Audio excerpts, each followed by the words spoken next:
The red wine dripped from my chin onto my white sundress, as the entire country club of Charlotte dining room fell silent. Every conversation stopped mid-sentence. Every fork paused halfway to mouths. Every head turned toward our table, where my husband Brad stood trembling with rage. The crystal wine glass lay shattered at my feet, its contents splattered across the pristine tablecloth that moments before had been set for our family's Mother's Day celebration. Before we jump back in, tell us where you're tuning in from, and if this story touches you, make sure you're subscribed, because tomorrow, I've saved something extra special for you. Fire her, Emma, Brad hissed through clenched teeth, his voice carrying across the hushed dining room. Fire, Maya, or I swear I'll make sure you regret this for the rest of your life. I sat perfectly still, wine-soaked and humiliated, but something inside me had shifted permanently. What Brad didn't realize as he stood there demanding I terminate my assistant was that Maya Chen knew more about my real life than my own husband did. What he couldn't comprehend as he made his threats in front of Charlotte's social elite was that the woman he'd just assaulted was the CEO of the largest marketing and branding agency in the Southeast. And what would destroy him completely was learning that every witness to his public meltdown would soon discover exactly who they'd been watching get attacked. The story of how I ended up with Château Margaux dripping from my face begins 3 months earlier, on an ordinary Tuesday morning in our Myers Park estate. I was arranging fresh peonies in the foyer when Brad thundered down the mahogany staircase, already barking orders into his phone about quarterly projections and client presentations. At 38, my husband maintained the aggressive energy that had first attracted me 9 years ago when we met at a charity fundraiser for Charlotte's Children's Hospital. His dark hair was perfectly styled despite the early hour, his charcoal Tom Ford suit impeccable, and his confidence as polished as his Italian leather shoes. Emma, where's my coffee? He called toward the kitchen without breaking stride toward his home office. The Henderson meeting got moved up to 8:30, and I need to review the portfolios one more time. I poured his coffee into the monogrammed mug I'd given him for our anniversary, adding exactly 2 sugars and a splash of cream the way he'd preferred for 7 years of marriage. This was my role in Brad's carefully orchestrated world, the beautiful, supportive wife, who ensured his domestic life ran smoothly while he focused on building Richardson Financial Consulting into Charlotte's premier wealth management firm. At least, that's what he believed my role was. Maya called, I mentioned casually, handing him the steaming mug. She'll be here at 9 to help with the foundation event planning. Brad's expression darkened immediately at Maya's name. Over the past 6 months, his reaction to my assistant had grown increasingly hostile, though he'd never directly explained why. Maya Chen had been working with me for 3 years, and she was undoubtedly the most competent, professional, and trustworthy person I'd ever employed. She was also one of the few people who knew the complete truth about my life. I don't understand why you need an assistant for volunteer work, Brad muttered, scrolling through emails on his phone. What could possibly require that level of organization? Planning charity lunches and picking out flower arrangements doesn't exactly demand corporate-level administration. The dismissive tone in his voice was nothing new. Brad had always viewed my activities as elaborate hobbies rather than meaningful work. In his mind, I was Emma Richardson, the fortunate recipient of a family trust fund who filled her days with charitable endeavors and social commitments. He saw me as his beautiful, wealthy wife who provided financial stability while he built his consulting empire. He had no idea that the woman serving his morning coffee controlled a business empire that generated more revenue in a month than his firm earned in a year. Maya arrived precisely at 9, as she always did. At 28, she projected the kind of professional competence that made rooms full of executives take notice.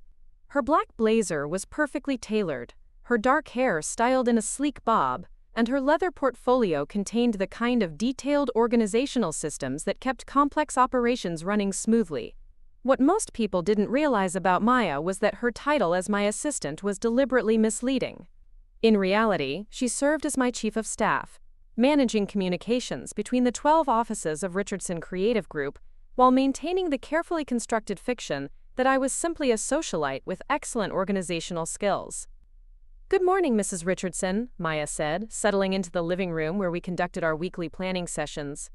I have the updated client reports from Atlanta and the contracts for the new Birmingham expansion. Brad emerged from his office long enough to grab his briefcase, shooting Maya a look of barely concealed irritation. Don't let her talk you into too many projects, Emma. You know how these assistants can be, always trying to make themselves indispensable by creating unnecessary work. After Brad left for his office downtown, Maya and I moved to the sunroom where we could speak freely. This was where we conducted the real business of Richardson Creative Group, the marketing and branding agency I'd built from nothing over the past decade. While Brad believed I spent my days planning charity events and attending ladies' lunches, I was actually running strategy meetings, reviewing creative campaigns, and expanding into new markets across the Southeast. The Jacksonville acquisition is moving faster than expected, Maya reported, opening her portfolio to reveal financial projections and market analysis reports. The creative team there is exceptional, and their client roster includes some major retail chains we've been hoping to access. I reviewed the documents carefully, noting profit margins and growth projections that would have impressed any business school professor. Richardson Creative Group had started as a small branding consultancy I'd launched fresh out of college, but it had evolved into something far more ambitious. We now employed over 400 people across 15 offices, handling marketing campaigns for Fortune 500 companies, major political candidates, and entertainment industry giants. What about the pharmaceutical contract in Raleigh? I asked, cross-referencing the expansion timeline with our current capacity. Signed yesterday, Maya replied with satisfaction. 3-year deal worth $8.5 million. The creative brief is already in development, and the team is excited about the challenge. The irony of my situation wasn't lost on me. While Brad struggled to maintain his small financial consulting firm with its handful of wealthy Charlotte clients, I was quietly building one of the most successful marketing agencies in the region. The trust fund he thought supported our lifestyle was real enough, but it paled in comparison to the income generated by Richardson Creative Group. The beautiful Myers Park estate we called home, the luxury cars in our garage, the designer clothes in my closet, the exclusive club memberships Brad enjoyed. All of it was funded by the business empire he didn't know existed. There's something else we need to discuss, Maya said, her tone growing serious. I've been monitoring some unusual activity around Brad's firm. There's a freelance graphic designer named Sophia Martinez who's been asking very specific questions about your charitable work and social connections. The name was unfamiliar, but Maya's concern was evident. Over the years, she'd developed an excellent instinct for potential problems, particularly those involving people who showed unusual interest in my activities or connections. What kind of questions? I asked, though something about the situation already felt ominous. She's been researching the boards you sit on, the charity events you organize, the social circles you move in. But her questions are too detailed for someone who should only care about design work. She's specifically asking about your decision-making authority and financial access. Maya pulled out a printed report that detailed Sophia Martinez's background research. The woman had been systematic in her investigation, creating profiles of my social connections, business relationships, and charitable affiliations. More concerning was her recent focus on Brad's financial consulting firm and her apparent efforts to position herself as a potential contractor. How did you discover this? I asked, studying the timeline of Sophia's research activities. I maintain monitoring systems for potential threats to Richardson Creative Group, Maya explained. Anyone who shows unusual interest in your public activities gets flagged for investigation. Sophia Martinez has been far too thorough for someone who should only care about graphic design projects. The revelation was disturbing on multiple levels. If someone was investigating my social connections and financial activities, they might eventually discover the truth about Richardson Creative Group. Maya and I had spent 3 years maintaining the careful separation between my public persona as Brad's wife and my private identity as a successful CEO. The security of that arrangement depended on ensuring that no one looked too closely at the details of my supposed volunteer work and charitable activities. Do we know how she made contact with Brad?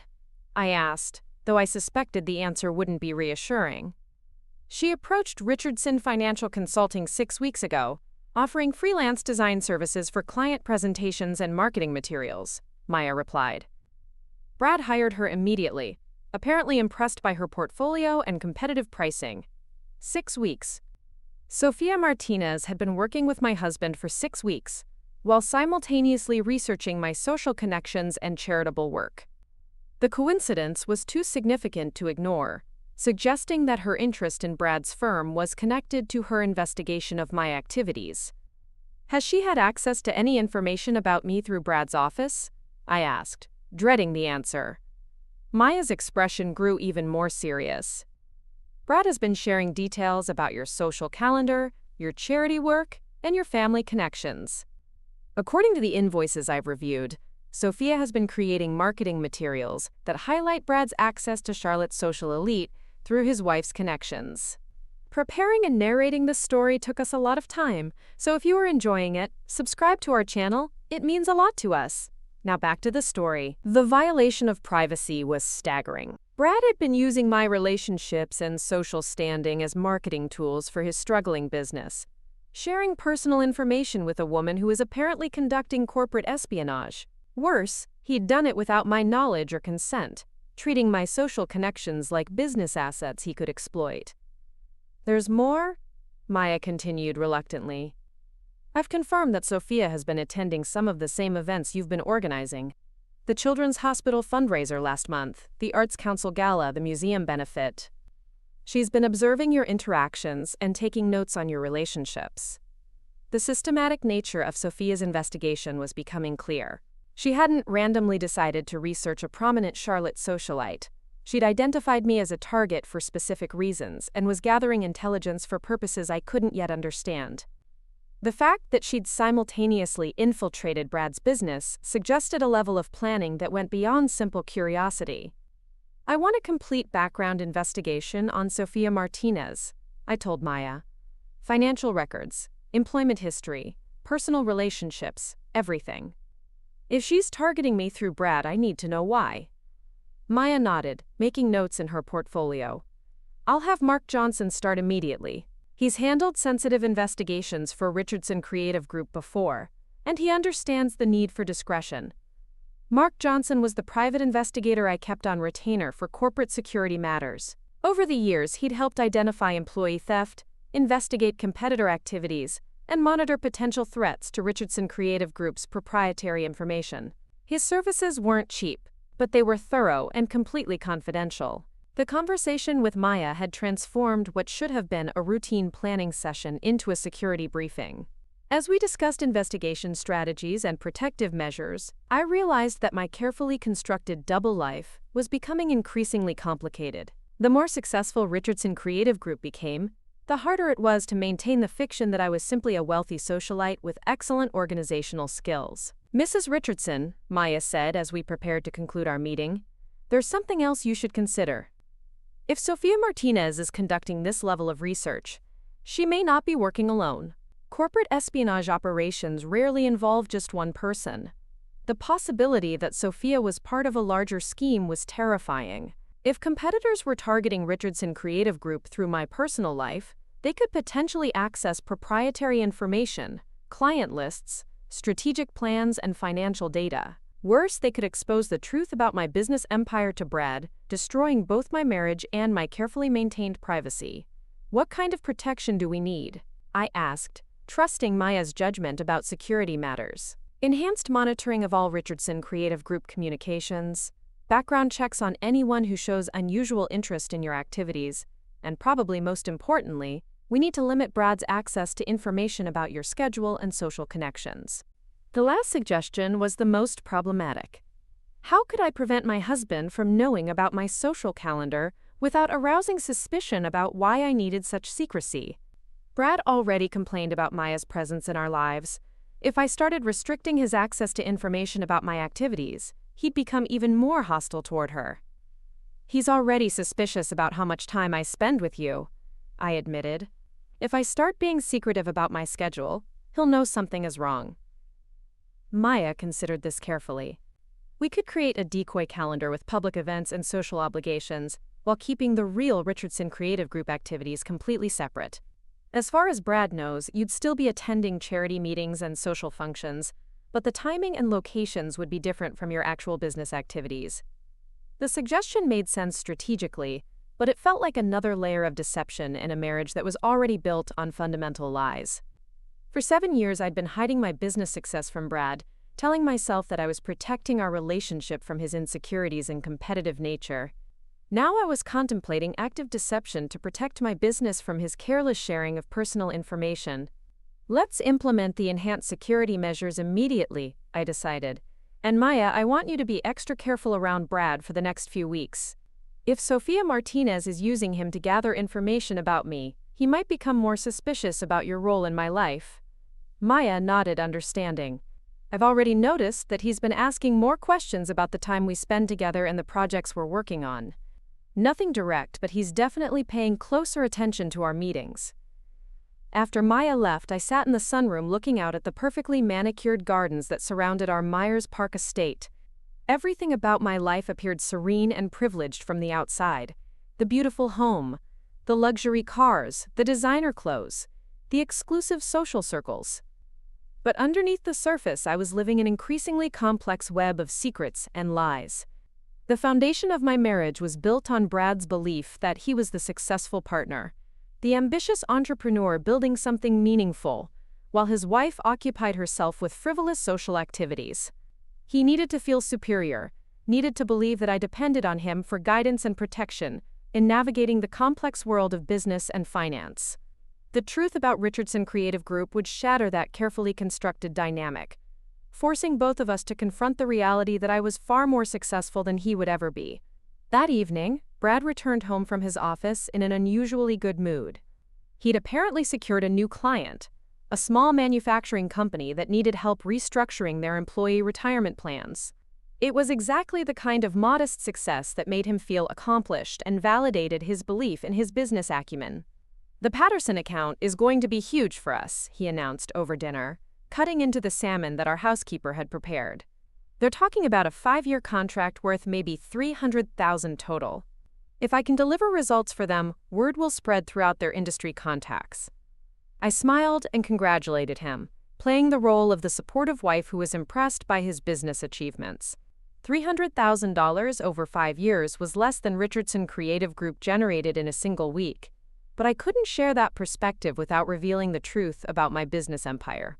"That's wonderful, Brad," I said enthusiastically. "Your hard work is really paying off." "Speaking of work," Brad continued, "I wanted to thank you for being understanding about Sofia. I know you don't usually like me working with contractors who don't come through referrals, but she's been incredibly helpful with the client presentations. Her design work is professional, and she really understands how to position Richardson Financial Consulting in the marketplace." The mention of Sofia Martinez made my stomach tighten, but I kept my expression neutral. "What kind of positioning work is she doing?" "She's created marketing materials that highlight my connections to Charlotte's business community through your family and social relationships," Brad explained proudly. "Apparently, potential clients are impressed when they realize I'm married to someone who sits on major charity boards and moves in the city's social circles." Sofia suggested that we emphasize that access to networking opportunities when we pitch new business. The casual way Brad discussed using my relationships for his business purposes was nauseating. He was treating my social connections like commodities he could leverage for financial gain, sharing personal information with a woman who was apparently conducting surveillance on my activities. Worse, he was proud of this strategy, viewing it as clever marketing rather than a violation of my privacy. "What specific information have you shared with Sofia about my social activities?" I asked, trying to keep my tone curious rather than accusatory. "Just general things," Brad replied dismissively. "Which boards you sit on, what charity events you organize, who your family knows in the business community. Nothing too personal, but enough to show potential clients that Richardson Financial Consulting has access to Charlotte's power brokers." Nothing too personal. Brad had shared details about my professional relationships, my family connections, my social calendar, and my charitable work with a woman who was conducting corporate espionage, and he considered this information sharing to be casual and unimportant. "Does Sofia attend any of the events I organize?" I asked, remembering Maya's report about her presence at several recent functions. "She's been to a few things," Brad admitted. "I thought it would be good for her to see how these charity events work, maybe help her understand the social dynamics that make networking effective. She's actually very observant about people and relationships. Very observant indeed. Sofia Martinez had been using her access to my charitable events to conduct surveillance, gathering intelligence about my relationships and activities, while my own husband facilitated her investigation. The betrayal felt personal and professional simultaneously. That night, after Brad fell asleep, I lay awake staring at the ceiling and considering my options. My marriage was built on deception, but it was deception designed to protect both Brad's ego and our relationship stability. Now that foundation was being exploited by someone who wanted to harm either me personally or Richardson Creative Group professionally. The smart business decision would be to expose Sofia Martinez immediately, using Mark Johnson's investigation to reveal her true motives and protect my company's interests. But doing so would require explaining to Brad why I needed a private investigator, why I was concerned about corporate espionage, and ultimately why someone would target me for business intelligence gathering. The personal decision was more complicated. If I revealed the truth about Richardson Creative Group, Brad would have to confront the reality that his wife was exponentially more successful than he was. Our marriage might survive that revelation, but it would never be the same. The dynamic that had sustained us for 7 years would be destroyed permanently. As Mother's Day approached, I found myself dreading the family celebration we'd planned at the Country Club of Charlotte. Brad's mother, Patricia, would be joining us, along with my own mother, Linda, and my sister, Claire. It should have been a relaxing day with family, but the tension around Sofia Martinez and Maya's investigation was making everything feel fraught with potential disaster. 3 days before Mother's Day, Maya called with an update from Mark Johnson's investigation. The news was worse than I'd anticipated. Sofia Martinez is not a freelance graphic designer, Maya reported during our morning meeting. She's a corporate intelligence specialist who works for a firm called Strategic Information Services. They specialize in gathering competitive intelligence for businesses that want to understand their rivals' operations. The revelation confirmed my worst suspicions. Sofia wasn't randomly investigating my social connections.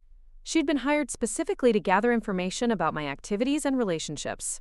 Someone wanted to understand how I operated, who I knew, and what resources I controlled. Do we know who hired her? I asked, though I suspected the answer would be disturbing. Mark is still investigating, but Strategic Information Services has worked for several of Richardson Creative Group's competitors over the past 2 years, Maya replied. Companies that have lost major contracts to us, firms that have tried unsuccessfully to acquire our clients, agencies that have been systematically outmaneuvered in the Atlanta and Birmingham markets. The scope of the threat was becoming clear. Richardson Creative Group's rapid expansion had apparently attracted attention from competitors who wanted to understand our success and find ways to undermine it. By infiltrating my personal life through Brad, Sofia had gained access to information that could potentially damage both my business and my marriage. There's something else, Maya continued. Sofia has been recording conversations with Brad, including discussions about your social calendar, your family connections, and your charitable work. She's building a comprehensive profile of your personal and professional networks. The violation was complete. Not only had Brad shared my private information with a corporate spy, but that spy had been documenting everything for analysis and potential exploitation. Every casual comment about my social life, every mention of upcoming events, every reference to family or business relationships, had been recorded and cataloged for purposes I couldn't yet understand. We need to assume that everything Brad knows about my activities has been compromised, I said, feeling the full weight of the security breach. Sofia has detailed information about my social connections, my charitable work, and my family relationships. If she's working for Richardson Creative Group's competitors, they now have a roadmap for targeting our business operations. Maya nodded grimly. Mark recommends that we consider this a full corporate intelligence breach. Any strategic information that could be inferred from your personal activities should be considered compromised. The Mother's Day brunch suddenly felt like walking into a minefield. If Sofia had been systematically gathering information about my social life, she might know about the planned family celebration. Worse, if she'd been recording Brad's conversations, she might have learned details about our family dynamics that could be exploited for maximum emotional impact. I want enhanced security for the Mother's Day event, I told Maya. If this is going to escalate, I'd rather it happen in a controlled environment where we can manage the consequences. What are you planning? Maya asked, recognizing the strategic tone in my voice. I'm planning to stop hiding, I replied, feeling something shift inside me permanently. If someone wants to understand who Emma Richardson really is, they're about to get a comprehensive education. The morning of Mother's Day arrived with Charlotte's typical spring warmth, but I woke up feeling like I was preparing for battle, rather than a family celebration. Maya had texted me at 6 a.m. with disturbing news from Mark Johnson's overnight surveillance. Sophia Martinez had been seen photographing the country club of Charlotte's entrance and parking areas the previous evening, clearly conducting reconnaissance for today's event. I stood in my walk-in closet, selecting an outfit that would project confidence and authority while remaining appropriate for a family brunch. The white Armani sundress I chose was elegant but understated, paired with my grandmother's pearl necklace and the diamond tennis bracelet that had been my college graduation gift to myself after Richardson Creative Group's first major contract success. Every detail of my appearance needed to communicate strength without revealing the storm brewing beneath the surface. Brad was unusually animated during breakfast, excited about the family gathering, and particularly pleased that his mother Patricia would finally have the opportunity to spend extended time with my family. He'd been working hard to position himself as the successful son-in-law who'd married well and built a thriving business through his own ambition and networking skills. The irony of his pride in these accomplishments wasn't lost on me, considering that his modest consulting firm existed primarily because my trust fund had provided the initial capital, and my social connections had generated most of his early clients. I invited Sophia to join us for drinks later, Brad mentioned casually, as he adjusted his tie in the hallway mirror. She's been working so hard on the Patterson account materials, and I thought it would be nice for her to meet the family in a social setting. The casual announcement hit me like ice water. Brad had invited the corporate spy, who'd been investigating my life, to join our Mother's Day celebration. Either he was completely oblivious to Sophia's true identity and motives, or he was actively participating in whatever scheme she'd orchestrated. Neither possibility was comforting. That seems unusual, I replied carefully, inviting a business contractor to a family holiday celebration. Sophia isn't just a contractor, Brad said with enthusiasm that made my stomach clench. She's become a real asset to Richardson Financial Consulting. Her insights about marketing and client relationships have been invaluable. I think you'll really like her once you get to know her better.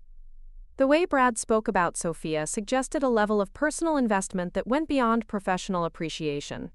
His tone carried the kind of admiration he'd once reserved for me during our early dating years, when he'd been genuinely impressed by my intelligence and social connections. Now that same enthusiasm was directed toward a woman who was systematically betraying my privacy for financial gain. Maya arrived at our house 30 minutes before we were scheduled to leave for the country club. She'd dressed professionally but appropriately for the family event, carrying a leather portfolio that contained not only the usual organizational materials, but also the comprehensive security report that Mark Johnson had compiled overnight. The situation has escalated, Maya informed me quietly while Brad finished getting ready upstairs. Sophia Martinez isn't just gathering information for competitive intelligence. According to Mark's investigation, she's been building a complete dossier on Richardson Creative Group's operations by mapping your personal and professional networks. The implications were staggering. By identifying my social connections, charitable affiliations, and family relationships, Sophia could potentially trace the hidden pathways that connected my public persona to my private business empire. Worse, she could use that information to target Richardson Creative Group's clients, employees, and strategic partnerships. How much does she know? I asked, dreading the answer. Everything that Brad knows, plus additional information she's gathered through surveillance and independent research, Maya replied. She has detailed profiles of your family members, comprehensive lists of your social connections, financial analysis of your charitable contributions, and timeline maps of your public activities over the past 6 months. The systematic nature of Sophia's investigation was becoming clearer with each revelation. This wasn't casual corporate espionage or opportunistic intelligence gathering. Someone had commissioned a thorough professional investigation designed to understand every aspect of my life and identify vulnerabilities that could be exploited for maximum damage. "Do we know who's paying for this level of investigation?" I asked, though I suspected the answer would connect to Richardson Creative Group's most aggressive competitors. "Mark traced the payments back to Meridian Marketing Solutions," Maya said, referencing a rival agency that had lost several major contracts to Richardson Creative Group over the past year. "They've been hemorrhaging clients to us, particularly in the pharmaceutical and financial services sectors. Apparently, they decided that corporate espionage was more cost-effective than improving their own creative capabilities." Meridian Marketing Solutions was run by Preston Walsh, a man I'd encountered at industry conferences who'd always struck me as unethically ambitious. His agency had built a reputation for aggressive tactics and client poaching, but this level of personal invasion crossed lines I hadn't imagined he'd be willing to cross. "What's their endgame?" I asked, trying to understand the strategic purpose behind such extensive surveillance. "Based on the scope of information they're gathering, Mark believes they're planning either a hostile takeover attempt or a systematic client theft operation," Maya explained. "By understanding your personal networks and social connections, they can identify which Richardson Creative Group clients might be vulnerable to competitive pressure. The attack on my business was also an attack on my personal life, designed to exploit the very relationships and connections that made Charlotte feel like home." Sophia's investigation wasn't just gathering corporate intelligence, it was mapping the social fabric that supported both my professional success and my personal happiness. Brad appeared in the doorway, checking his watch and looking eager to leave for the country club. "Ready for a perfect Mother's Day celebration?" he asked, with genuine enthusiasm. "I have a feeling today is going to be memorable for everyone." His words carried an ominous quality that made me wonder exactly how much he knew about Sophia's true activities. Was Brad an unwitting accomplice who'd been manipulated by a skilled operative, or was he actively participating in the scheme to gather intelligence about my life and business? The possibility that my own husband might be betraying me for financial gain was almost too painful to consider. The drive to the country club of Charlotte passed in tense silence, with Brad occasionally making cheerful comments about the beautiful weather and his excitement about introducing Sophia to our families. I responded appropriately, playing the role of the happy wife anticipating a lovely family celebration, while internally preparing for whatever confrontation might unfold. The country club of Charlotte had been my family's social anchor for 3 generations. My grandmother had served on its board of directors, my mother had been married in its garden pavilion, and I'd celebrated countless milestones within its elegant walls. The imposing brick building with its white columns and manicured grounds represented tradition, stability, and social continuity. It was also about to become the setting for the most dramatic confrontation of my adult life. Our families had already gathered in the club's main dining room when we arrived. My mother Linda looked radiant in a pale blue dress that complemented her silver hair, while my sister Claire had chosen a sophisticated navy ensemble that reflected her success as a senior partner at Charlotte's most prestigious law firm. Brad's mother Patricia wore her usual armor of designer accessories and barely concealed disapproval, particularly when her gaze landed on Maya, who'd accompanied us as my assistant. "Emma, darling," my mother said, rising to embrace me, "you look absolutely lovely. And Maya, how wonderful to see you again. I hope you'll be joining us for the entire celebration." My mother had always appreciated Maya's professional competence and personal warmth. Unlike Brad, who saw Maya as an unnecessary extravagance, my family recognized her value and treated her with genuine respect. Claire, in particular, had developed a friendship with Maya based on their shared appreciation for strategic thinking and professional excellence. "Maya will be joining us for brunch," I confirmed, though she may need to step away occasionally to handle some urgent matters.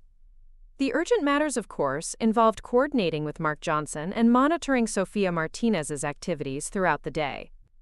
Maya had positioned herself to serve as both my personal support system and my security coordinator, ready to respond to whatever developments might arise. Patricia Richardson surveyed the elegant dining room with satisfaction, clearly pleased to be celebrating Mother's Day at one of Charlotte's most exclusive venues. "Bradley has done so well for himself," she announced to the table at large. "Building a successful business, marrying into such a prominent family, establishing himself in Charlotte's business community. I'm so proud of how he's positioned himself for success." The way Patricia discussed Brad's achievements made it clear that she viewed our marriage primarily as a strategic alliance that had elevated her son's social and financial status. She'd never shown much interest in my own accomplishments or perspectives, preferring to see me as the decorative, wealthy wife who'd provided Brad with access to opportunities he couldn't have achieved independently. "Speaking of business," Brad interjected with obvious excitement, "I've invited someone special to join us for drinks after brunch. Sophia Martinez has been instrumental in helping Richardson Financial Consulting reach new levels of success. I thought Mother's Day would be the perfect opportunity for her to meet the people who matter most to me." Claire's expression sharpened immediately at the mention of an unknown business associate joining our family celebration. As an attorney who specialized in corporate law, she had excellent instincts for situations that felt professionally or personally problematic. "That's an interesting choice," Claire observed carefully. "Mixing business relationships with family holidays can sometimes create unexpected complications." "Sophia isn't just a business relationship," Brad replied, with an enthusiasm that made my chest tighten. "She's become a trusted advisor and friend. Her insights about marketing and client development have been transformative for my practice." The way Brad spoke about Sophia revealed an emotional investment that extended far beyond professional appreciation. His voice carried the kind of personal warmth and admiration that suggested their relationship had evolved beyond the boundaries of contractor and client. Combined with Maya's intelligence about Sophia's true identity and activities, Brad's obvious attachment to her created a perfect storm of personal and professional betrayal. Maya excused herself to make a phone call, ostensibly to confirm details for an upcoming charity event, but actually to coordinate with Mark Johnson about Sophia's current location and activities. Through the dining room's tall windows, I could see her pacing on the club's terrace while speaking intently into her phone. Her body language suggested urgency and concern, indicating that whatever information she was receiving wasn't reassuring. The brunch conversation flowed around topics typical for family gatherings: Claire's latest legal victories, my mother's garden renovation project, Patricia's opinions about Charlotte's social scene, and Brad's enthusiastic descriptions of his business expansion plans. I participated appropriately, asking questions and offering comments while internally preparing for whatever storm was approaching. Maya returned to the table with a subtle expression that I'd learned to recognize as controlled alarm. She leaned close to my ear and whispered, "Sophia is already here. She's been in the club's bar area for the past hour, apparently waiting for the right moment to join our celebration." The revelation that Sophia was already at the country club transformed the atmosphere from tense anticipation to immediate threat. She hadn't been invited to arrive until after brunch. Her early presence suggested she was monitoring our family gathering and preparing for some kind of planned intervention. "Is she alone?" I whispered back to Maya. "Mark confirmed she has backup nearby," Maya replied quietly. "Two other individuals associated with Strategic Information Services are positioned in the parking area. This isn't a casual social visit." The presence of additional operatives confirmed that whatever Sophia had planned for today was a coordinated operation rather than a spontaneous confrontation. Meridian Marketing Solutions had invested significant resources in this intelligence gathering mission, suggesting they viewed Richardson Creative Group as a serious competitive threat worth extraordinary measures to neutralize. Brad checked his phone and smiled broadly. "Perfect timing," he announced to the table. "Sophia just texted that she's arrived. I'll go collect her and bring her over to meet everyone." "Actually," I said, standing abruptly from the table, "I'd like to meet Sophia myself first. Maya and I will go find her while you finish your coffee with the family." Brad looked surprised by my sudden initiative, but he nodded agreement. "That's thoughtful of you, Emma. I think you'll be impressed by how accomplished and insightful she is." Maya and I left the dining room together, moving through the club's elegant corridors toward the bar area where Sophia was apparently waiting. With each step, I felt myself transitioning from the role of Brad's supportive wife to the identity I'd been hiding for 7 years. The CEO of Richardson Creative Group, ready to confront a threat to my business empire. We found Sophia Martinez seated at a corner table in the club's mahogany-paneled bar, nursing a glass of white wine while reviewing documents on her tablet. She was strikingly attractive in the way that successful women often were: perfectly styled auburn hair, expensive but understated clothing, and the kind of confident bearing that commanded attention in professional settings. When she looked up and saw me approaching, her smile was warm and welcoming, giving no indication that she'd spent months systematically invading my privacy. "Mrs. Richardson," Sophia said, rising gracefully from her seat, "what a pleasure to finally meet you. Brad has told me so much about your charitable work and social connections. I'm honored to be included in your family's Mother's Day celebration." Her voice carried a slight accent that suggested Hispanic heritage, and her handshake was firm and confident. Everything about her presentation was designed to project professional competence and personal warmth. If I hadn't known about her true identity and activities, I might have found her genuinely likable. "Please, call me Emma," I replied, maintaining eye contact while assessing her demeanor for any signs of deception or nervousness. "And this is Maya Chen, my assistant. She helps coordinate my charitable activities and social commitments."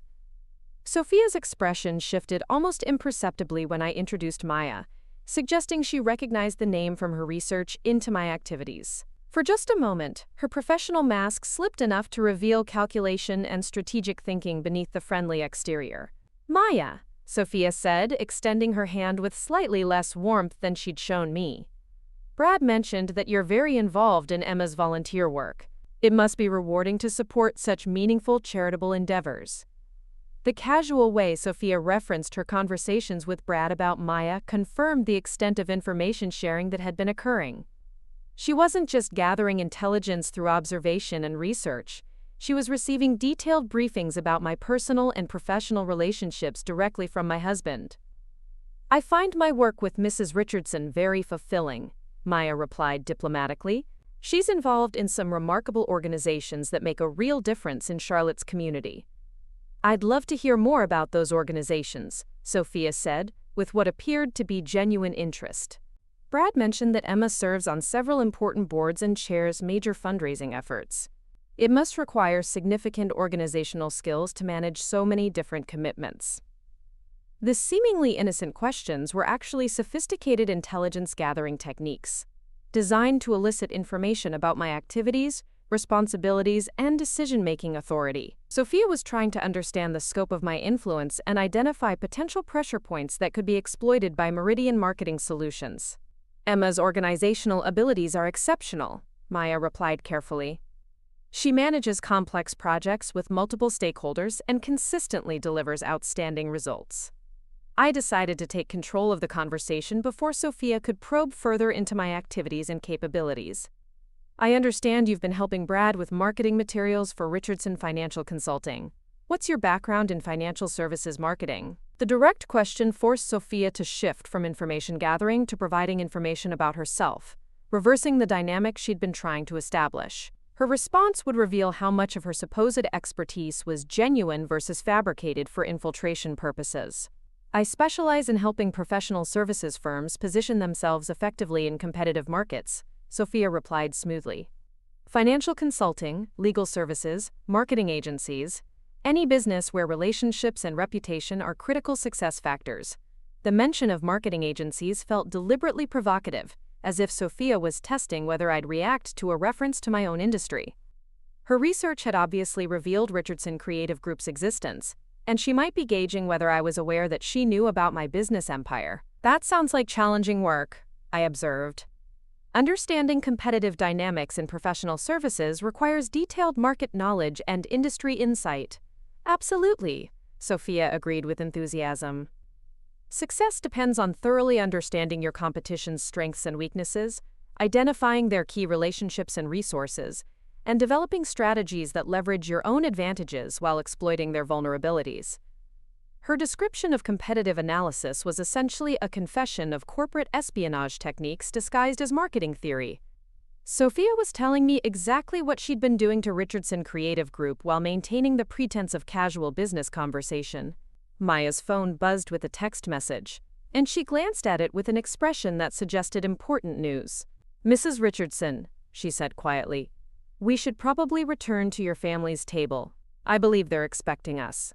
The interruption provided a natural opportunity to conclude our reconnaissance meeting with Sophia before returning to the relative safety of our family gathering.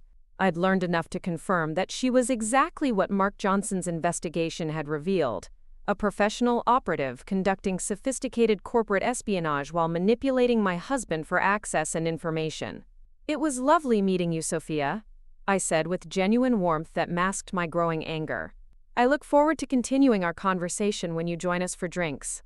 "The pleasure was entirely mine," Sophia replied.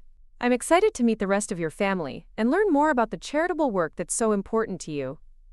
As Maya and I walked back toward the dining room, I felt the full weight of the confrontation that was approaching. Sophia Martinez had spent months systematically violating my privacy, manipulating my husband, and gathering intelligence for competitors who wanted to destroy my business empire. Now she was preparing to escalate her operation in front of my family, probably planning some kind of public revelation or humiliation designed to create maximum personal and professional damage. What did Mark's text say? I asked Maya as we moved through the club's corridors. "Sophia's backup team has moved closer to the building," Maya replied quietly. "Whatever she's planning to do today, she wants witnesses and documentation." The presence of additional operatives suggested that Sophia's appearance at our Mother's Day celebration wasn't just about gathering more intelligence. This was likely the culmination of her months-long investigation, the moment when she would reveal whatever she'd discovered, and attempt to use it for maximum impact against Richardson Creative Group. When we returned to the dining room, I found our families engaged in the kind of comfortable conversation that made family gatherings pleasant and relaxing. My mother was describing her latest garden renovation project, Claire was sharing amusing stories from her law practice, and Patricia was offering unsolicited advice about everything from restaurant choices to investment strategies. Brad sat among them looking contented and proud, clearly enjoying the role of successful son-in-law who'd married well and built a thriving business. "How was Sophia?" Brad asked with obvious anticipation. "I told you she was impressive." "Very professional," I replied diplomatically. "She seems quite knowledgeable about marketing and competitive positioning." "She's brilliant," Brad said with enthusiasm that made my family exchange subtle glances. "Her insights about relationship building and market positioning have completely transformed how I approach client development." Claire's expression suggested she was reading between the lines of Brad's enthusiasm and my diplomatic response. As someone who spent her professional life analyzing complex situations and identifying potential problems, she was clearly sensing undercurrents of tension that required further investigation. "What type of marketing work is she doing for your firm?" Claire asked Brad with the kind of casual interest that masked attorney-level interrogation skills. "Strategic positioning, client relationship analysis, competitive market research," Brad replied proudly. "She's helped me understand how to leverage Emma's social connections and family relationships to attract high-value clients." The casual admission that he'd been sharing details about my personal relationships with a business contractor created visible reactions around the table. My mother's expression shifted from polite interest to concern, while Claire's attorney instincts were clearly activated by the ethical implications of using family connections for business marketing. "That seems like an unusual approach," Claire observed carefully. "Most professional services firms build their client base through referrals and reputation, rather than leveraging personal family relationships. Modern marketing requires more sophisticated strategies," Brad replied defensively. "Sophia understands that success in financial consulting depends on demonstrating access to influential networks and decision-makers." The conversation was moving toward dangerous territory, with Brad essentially confessing to using my social connections as marketing tools, while my family listened with growing concern. Worse, he was doing it with obvious pride, completely oblivious to the privacy violations and ethical problems his strategy created. Maya leaned close to my ear again and whispered, "Mark just confirmed that Sophia is moving toward the dining room. She'll be here within the next few minutes." The news that our confrontation was imminent sent adrenaline coursing through my system. Everything I'd worked to build over the past decade was about to be tested by a woman who'd spent months preparing to destroy it. The family celebration that should have been relaxing and joyful was about to become the setting for the most dramatic confrontation of my adult life. "I think we should discuss this marketing strategy in more detail," I told Brad with careful neutrality. "Perhaps when Sophia joins us, she can explain her approach to leveraging personal relationships for business development." Brad smiled broadly, interpreting my suggestion as supportive interest rather than strategic preparation for confrontation. "That's a great idea. Sophia will be thrilled to share her insights with everyone." As we waited for Sophia's arrival, I looked around the table at the people who mattered most to me. My mother, whose strength and wisdom had guided me through every major decision. My sister Claire, whose professional success and personal loyalty had been constants throughout my life. Maya, whose competence and discretion had made my business empire possible. And Brad, whose love I'd once cherished but whose betrayal was about to reshape everything. The elegant dining room with its crystal chandeliers and pristine white tablecloths was about to witness the collision between the life I'd built in secret and the forces determined to destroy it. But as I prepared for whatever Sophia Martinez was planning to reveal, I realized that I was no longer afraid of the truth coming out. 7 years of hiding my success had been exhausting and ultimately unsustainable. If Sophia wanted to expose who Emma Richardson really was, she was about to discover that the woman she'd been investigating was far more formidable than her research had suggested. Sophia Martinez entered the dining room with the confidence of someone who believed she held all the cards. She moved gracefully between the tables, nodding politely to other diners while her eyes remained focused on our family gathering. Everything about her approach suggested careful planning and strategic timing. She'd chosen this moment, this setting, and this audience for reasons that were about to become devastatingly clear. Brad rose immediately to greet her, his face lighting up with genuine pleasure that made my chest ache. The enthusiasm in his expression was the kind I remembered from our early relationship, when he'd looked at me with that same combination of admiration and protective pride. Now that warmth was directed toward a woman who'd spent months systematically betraying our privacy and gathering intelligence to destroy my business empire. "Everyone, I'd like you to meet Sophia Martinez," Brad announced with obvious pride as he guided her toward our table. "Sophia, this is my family. My mother, Patricia Richardson, Emma's mother, Linda Thompson, Emma's sister, Claire Thompson, and of course, you've already met Emma and Maya." Sophia smiled warmly as she was introduced to each family member, projecting exactly the kind of professional charm that had obviously captivated Brad. Her handshake with my mother was respectful and genuine, her greeting to Claire carried appropriate deference to a successful attorney, and her acknowledgement of Patricia was perfectly calibrated to appeal to an older woman who valued social graces and professional accomplishment. "Mrs. Thompson, it's such an honor to meet you," Sophia said to my mother with apparent sincerity.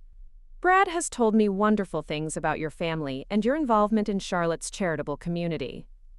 My mother responded graciously, though I could see her evaluating Sophia with the kind of subtle assessment that came from decades of navigating Charlotte's social landscape. Linda Thompson had raised 2 successful daughters while managing her own career and charitable obligations. She possessed excellent instincts for reading people and situations. "How lovely that you could join our Mother's Day celebration," my mother replied diplomatically. "Brad mentioned that you've been helping with his marketing efforts. I've been privileged to work with Richardson Financial Consulting on strategic positioning and client development," Sophia confirmed.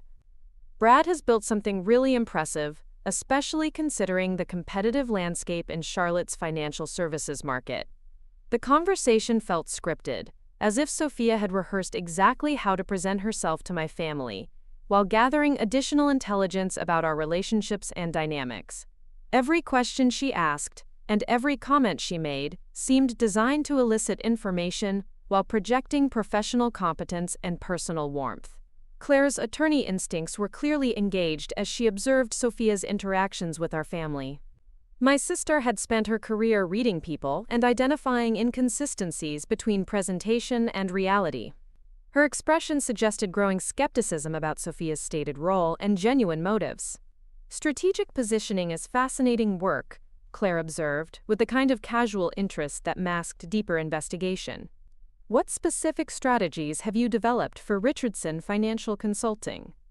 Sophia's response was smooth and professional, but I noticed Maya's subtle reaction to certain phrases and concepts. As someone who managed communications for Richardson Creative Group, Maya understood marketing terminology and could recognize when theoretical knowledge was being presented without practical application experience. We focused primarily on relationship mapping and network analysis, Sophia explained, identifying key decision-makers in Charlotte's business community and understanding how personal relationships influence professional opportunities. Quote, the euphemistic description of her intelligence-gathering activities was both clever and insulting. Sophia was essentially confessing to corporate espionage while making it sound like legitimate marketing research. Worse, she was doing it in front of my family while maintaining the pretense of helping Brad's struggling business. That sounds quite comprehensive, my mother commented with the kind of polite interest that suggested underlying concern. I imagine such research requires significant time and resources. The investment has been worthwhile, Brad interjected enthusiastically. Sophia's analysis of Emma's social connections and charitable activities has already generated several high-value client prospects. The casual admission that my personal relationships had been analyzed and cataloged for business purposes created visible tension around the table. My mother's expression shifted from polite interest to protective concern, while Claire's demeanor moved from subtle skepticism to professional alarm. Maya's phone buzzed with another message from Mark Johnson, and she glanced at it with an expression that suggested escalating urgency. She leaned toward me and whispered, "The backup team is positioning for documentation. Whatever's about to happen, they want comprehensive records." The confirmation that additional operatives were preparing to document our conversation suggested that this wasn't just intelligence gathering or relationship building. Sophia was preparing for some kind of confrontation or revelation that would require evidence for whatever purposes Meridian Marketing Solutions had in mind. "Sophia," I said with deliberate calm, "I'm curious about your background in relationship analysis. What kind of training or experience prepared you for this type of work?" The direct question forced Sophia to provide specific information about her qualifications while potentially revealing inconsistencies in her cover story. Her response would indicate whether she was prepared for detailed scrutiny or had expected to maintain superficial interactions throughout the day. "I studied communications and psychology at Duke University," Sophia replied smoothly, "then worked for several consulting firms that specialized in competitive intelligence and market research. Understanding relationship dynamics and influence patterns is essential for effective business development in professional services." The reference to competitive intelligence was another barely disguised confession, presented as if it were standard business practice rather than corporate espionage. Sophia was becoming increasingly bold in her descriptions of activities that were essentially criminal violations of privacy and proprietary information. "Competitive intelligence," Claire repeated, with the kind of careful pronunciation that attorneys used when identifying legally problematic concepts. "That's an interesting specialization. What kind of competitive intelligence work have you done?" Sophia's confidence faltered slightly at Claire's follow-up question, suggesting she hadn't expected to face interrogation from someone with legal expertise. Her hesitation was brief but noticeable, indicating that she was recalculating her approach based on the presence of an attorney who understood the implications of her activities. "Market research, relationship mapping, strategic analysis," Sophia replied more cautiously. "Standard competitive positioning work that helps businesses understand their marketplace and develop effective client acquisition strategies." The increasingly vague descriptions suggested that Sophia was retreating from specific claims, as she realized that Claire was asking questions that could expose the illegal nature of her activities. But her nervousness also indicated that she was preparing for some kind of revelation that would shift the conversation's dynamic entirely. Brad sensed the growing tension around the table and moved to redirect the conversation towards safer territory. "I think everyone would be interested in hearing about the client development strategies Sophia has recommended," he said with obvious pride. "Her insights about leveraging social connections have been revolutionary for my practice." "Actually," Sophia said with a smile that seemed suddenly predatory, I think everyone would be more interested in learning about Emma's own business development strategies. The comment created immediate silence around the table, as everyone processed the unexpected shift in conversation focus. Sophia's tone had changed from professional courtesy to something approaching challenge, suggesting that whatever she'd been planning was about to unfold. "I'm not sure I understand," I replied carefully, though my pulse was racing as I realized the confrontation was beginning. "Richardson Creative Group," Sophia said with satisfaction, watching my face for reaction.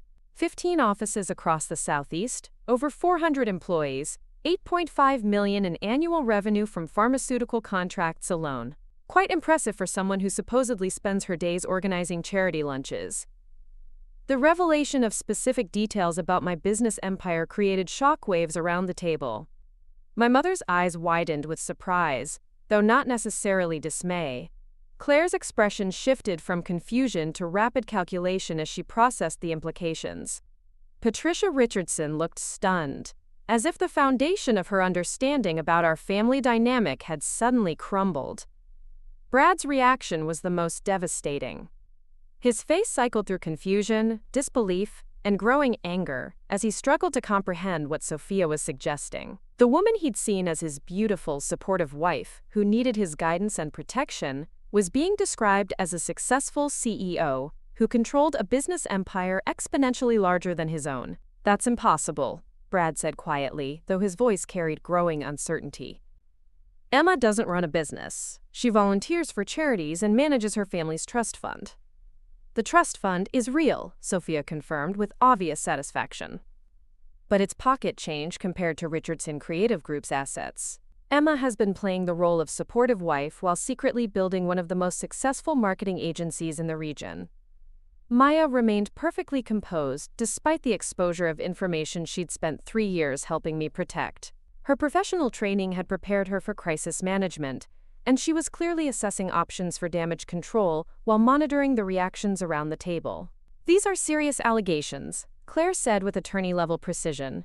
"I hope you have substantial evidence to support such claims about my sister's business activities." Sophia reached into her designer handbag and withdrew a tablet computer, obviously prepared for exactly this challenge. "I have comprehensive documentation," she said with confidence. "Financial records, incorporation documents, client contracts, office leases, employee payroll data.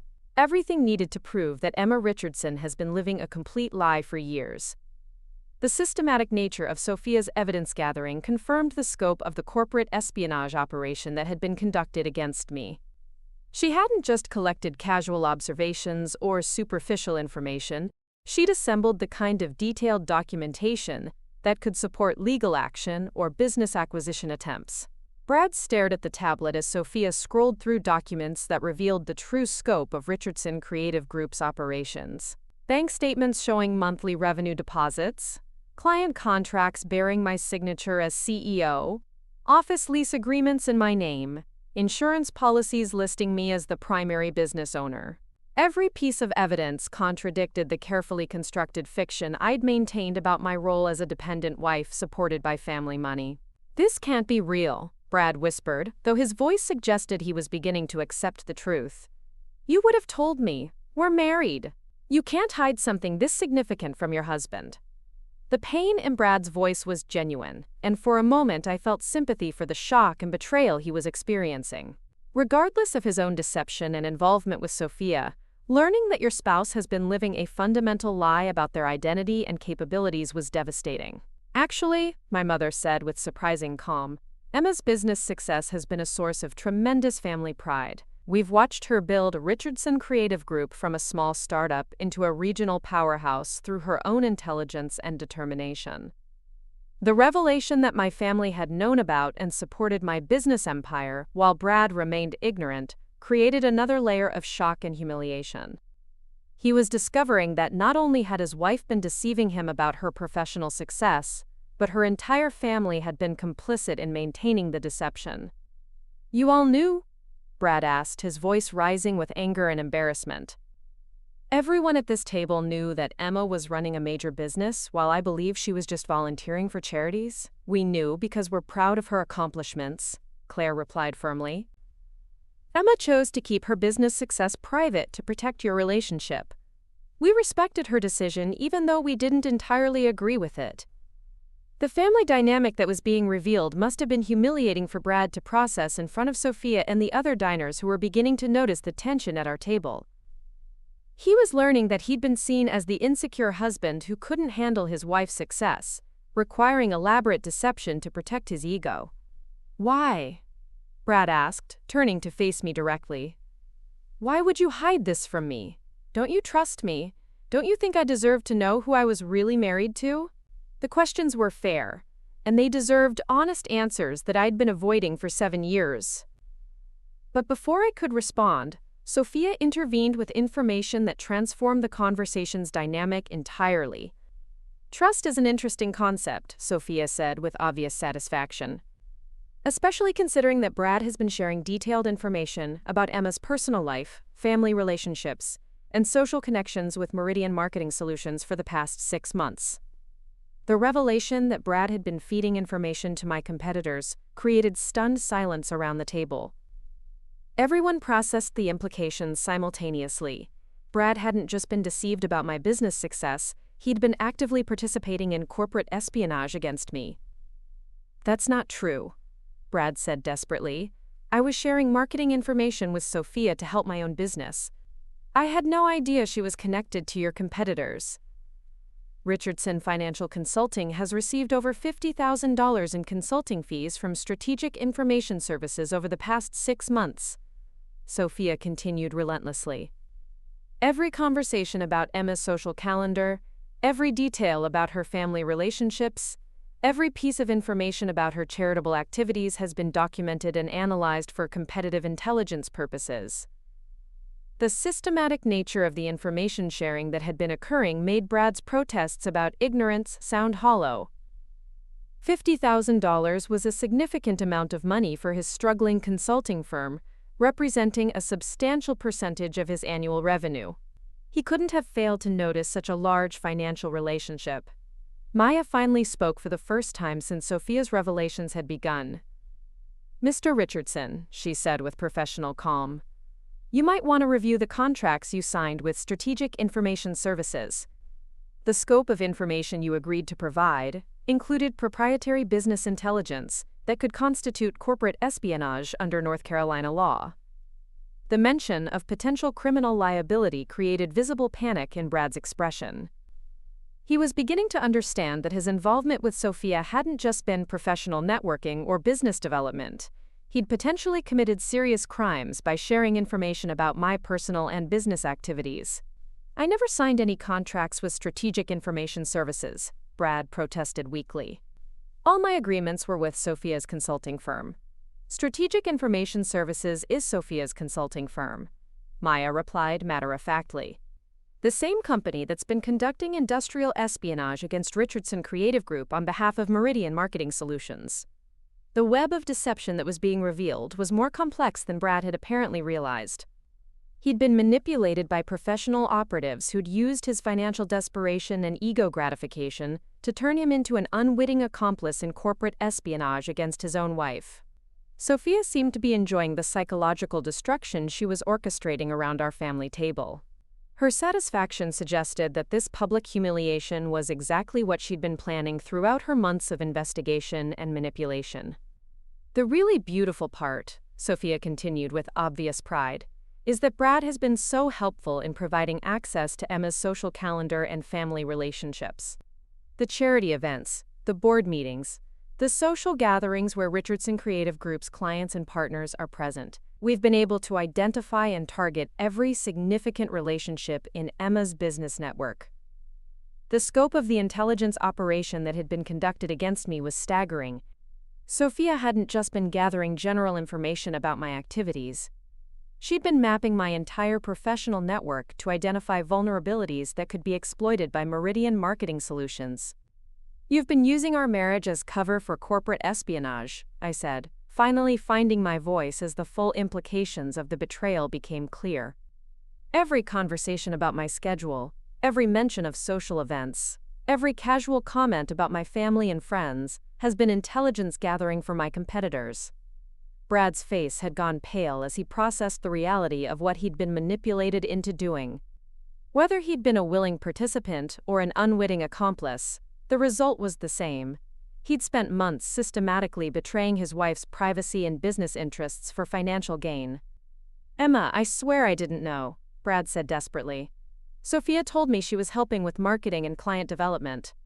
I thought I was building my own business, not attacking yours."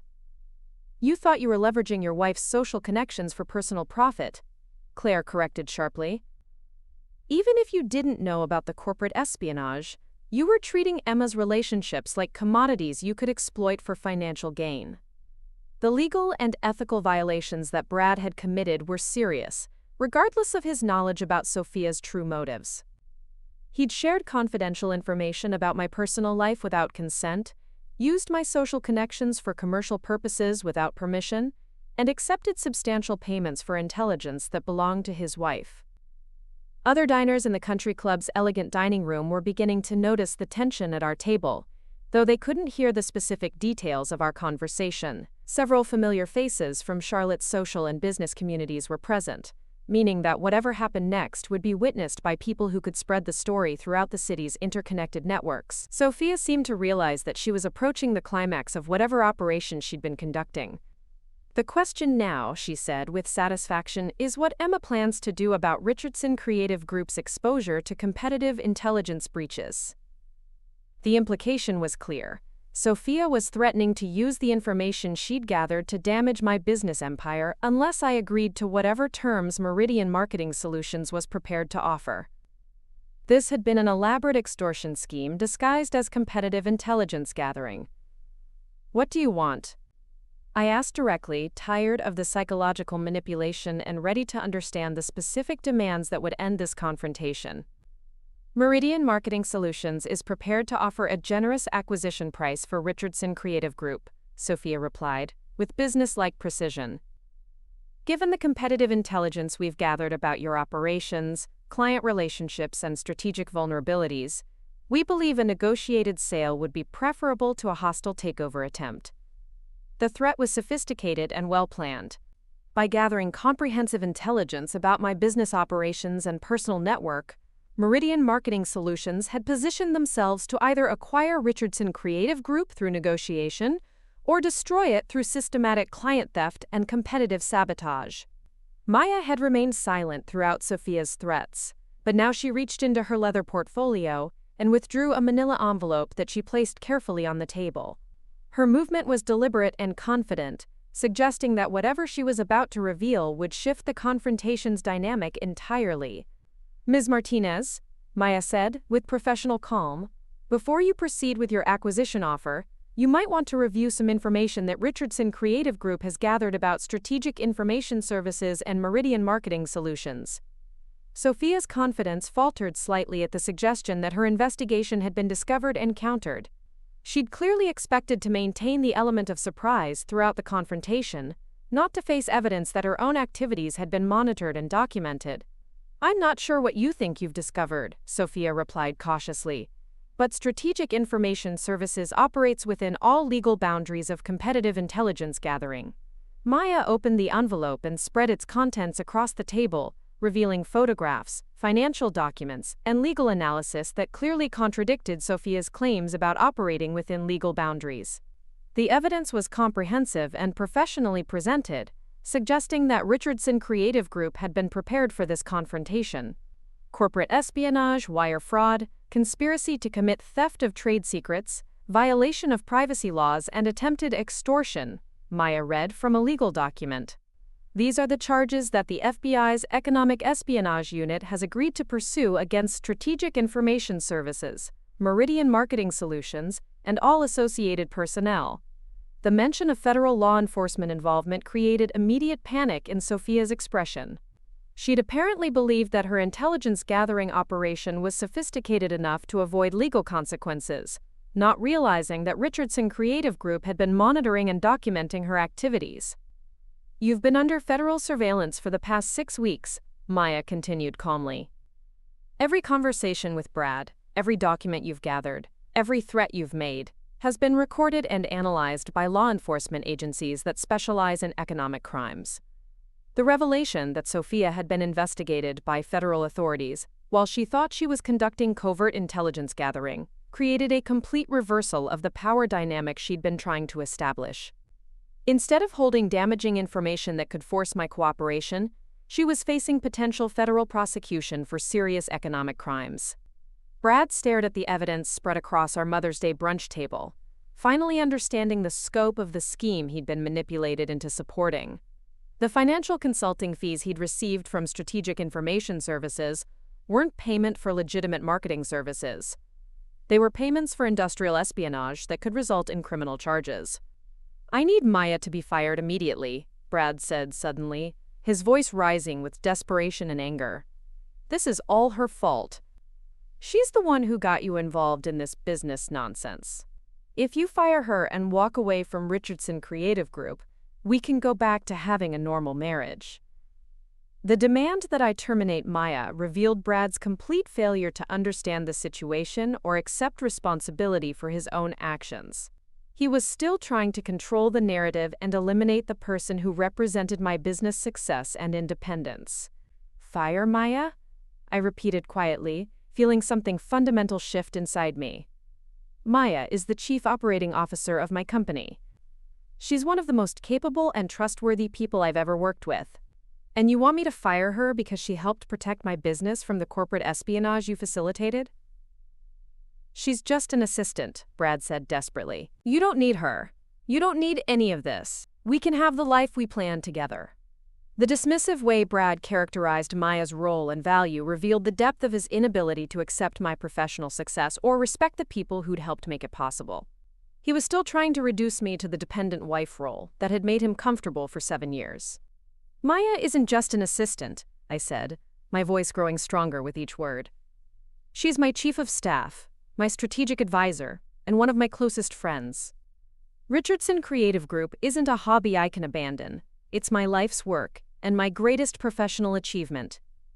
"Then you're choosing your business over our marriage," Brad said with finality, as if presenting me with an ultimatum would force me to prioritize his comfort over my own success.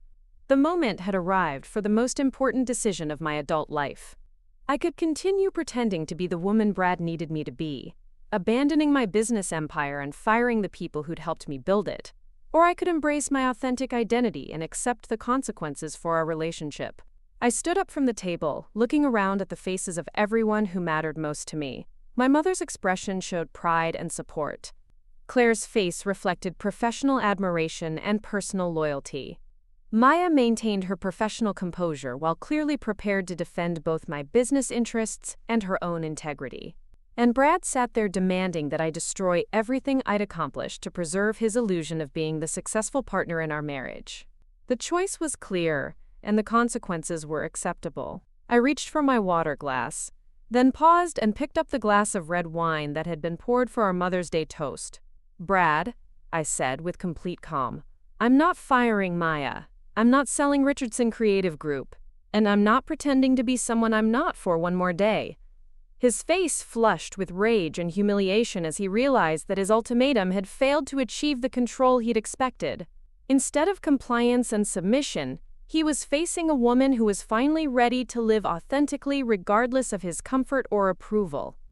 "Then you'll regret this for the rest of your life," Brad hissed, lunging across the table toward Maya with obvious intent to physically intimidate or harm her. That's when I threw the wine in his face. The Château Margaux splashed across Brad's face and white dress shirt, in a dramatic arc that seemed to freeze time in the country club of Charlotte's dining room. Every conversation stopped, every fork paused mid-bite. Every head turned toward our table where my husband sat dripping with wine while I remained standing with the empty glass in my hand.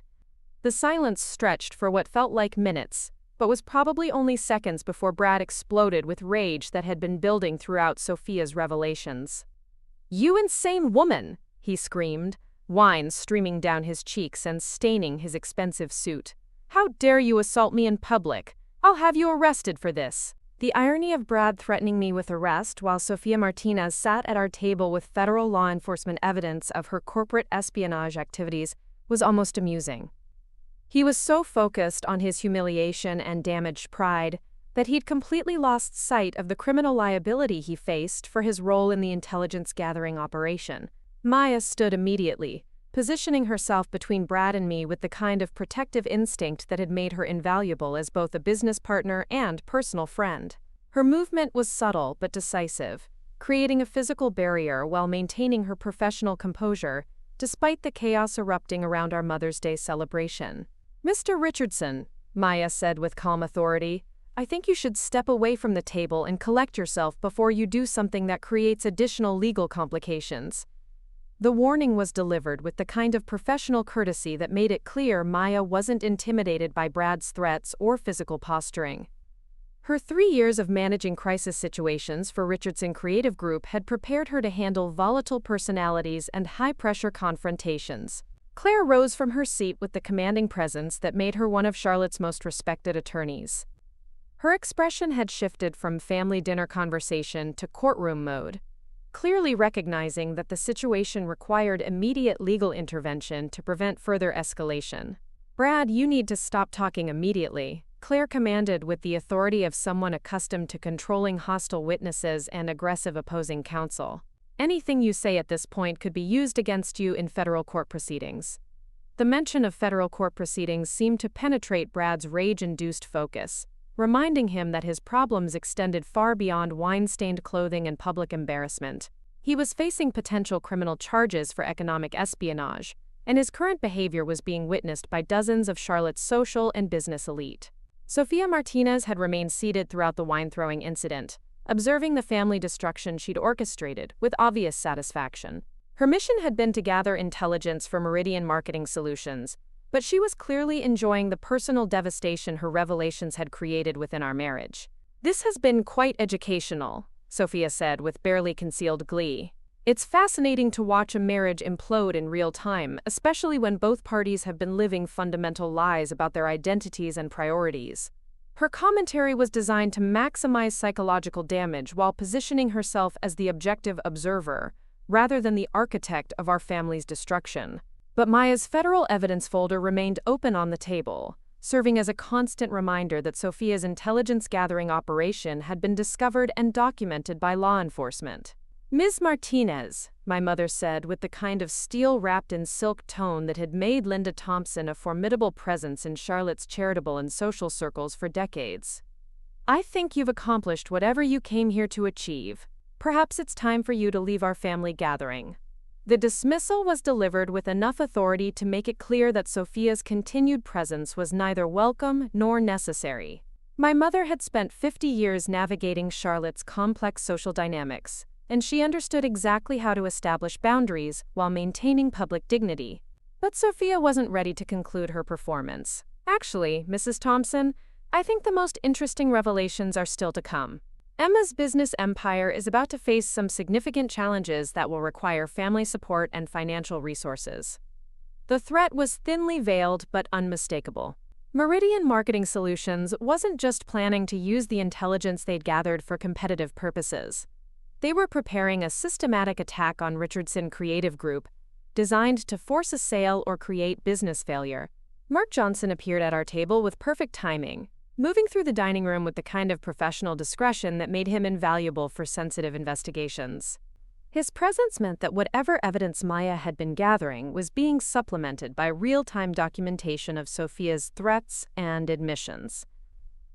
"Ms. Martinez," Mark said quietly, presenting his credentials with practiced efficiency, "I'm Mark Johnson, private investigator. I have a federal warrant requesting your immediate cooperation with an ongoing economic espionage investigation." The appearance of law enforcement credentials transformed Sofia's confidence into visible panic as she realized that her intelligence-gathering operation had been discovered and countered by professional investigators. Her carefully planned confrontation was becoming a documented confession of criminal activities. "I have no idea what you're talking about," Sofia replied weakly, though her earlier admissions about corporate espionage had been witnessed by everyone at our table and potentially recorded by Mark's surveillance equipment. "You might want to review the recordings we have of your conversations with Brad Richardson over the past 6 months, Mark suggested, with the kind of professional courtesy that masked serious legal threats.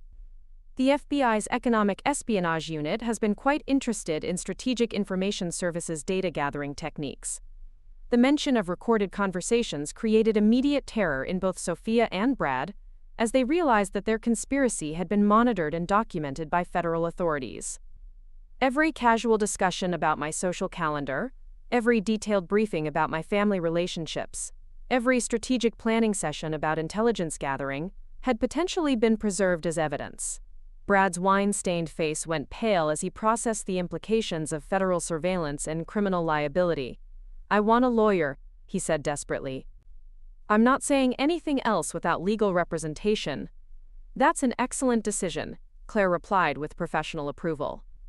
"Though you should know that economic espionage charges carry serious federal penalties, including substantial prison sentences and financial restitution requirements."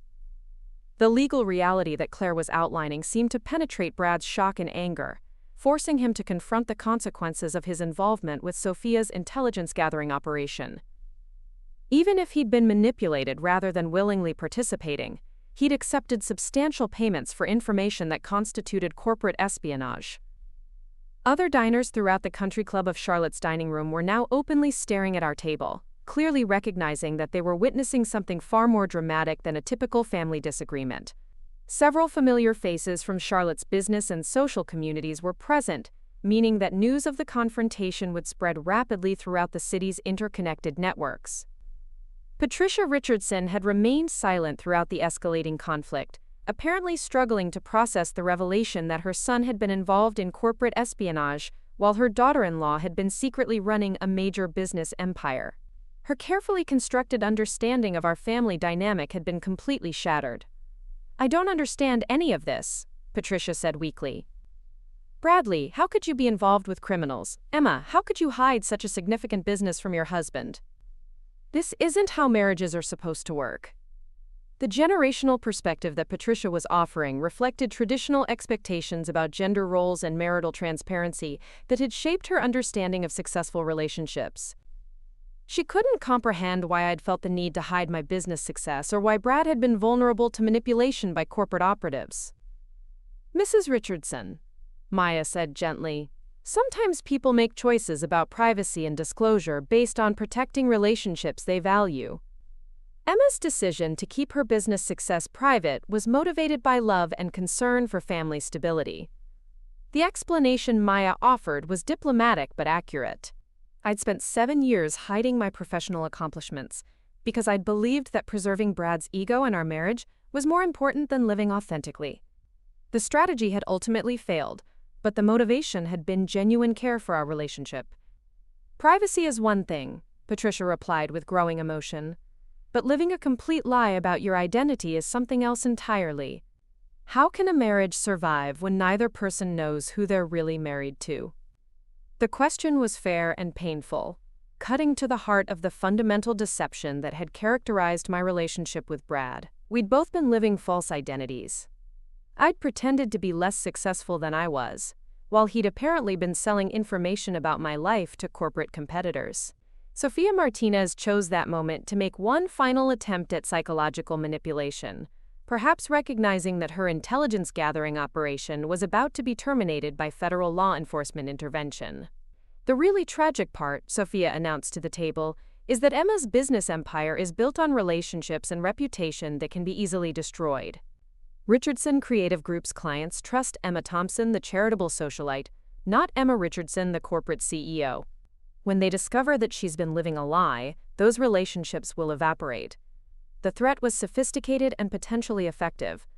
Many of Richardson Creative Group's clients had developed business relationships based on my public persona as a well-connected philanthropist with excellent social access. If that reputation was damaged by revelations about deception and corporate espionage, some clients might question their business relationships with my company. But Maya had anticipated this possibility and prepared countermeasures that Sophia apparently didn't expect. Actually, Ms. Martinez, Richardson Creative Group's clients, have been informed about the corporate espionage investigation and Emma's decision to assume public leadership of the company. Their response has been overwhelmingly supportive. The revelation that my business clients had already been briefed about the situation and had responded positively undermined Sophia's threat about reputation damage.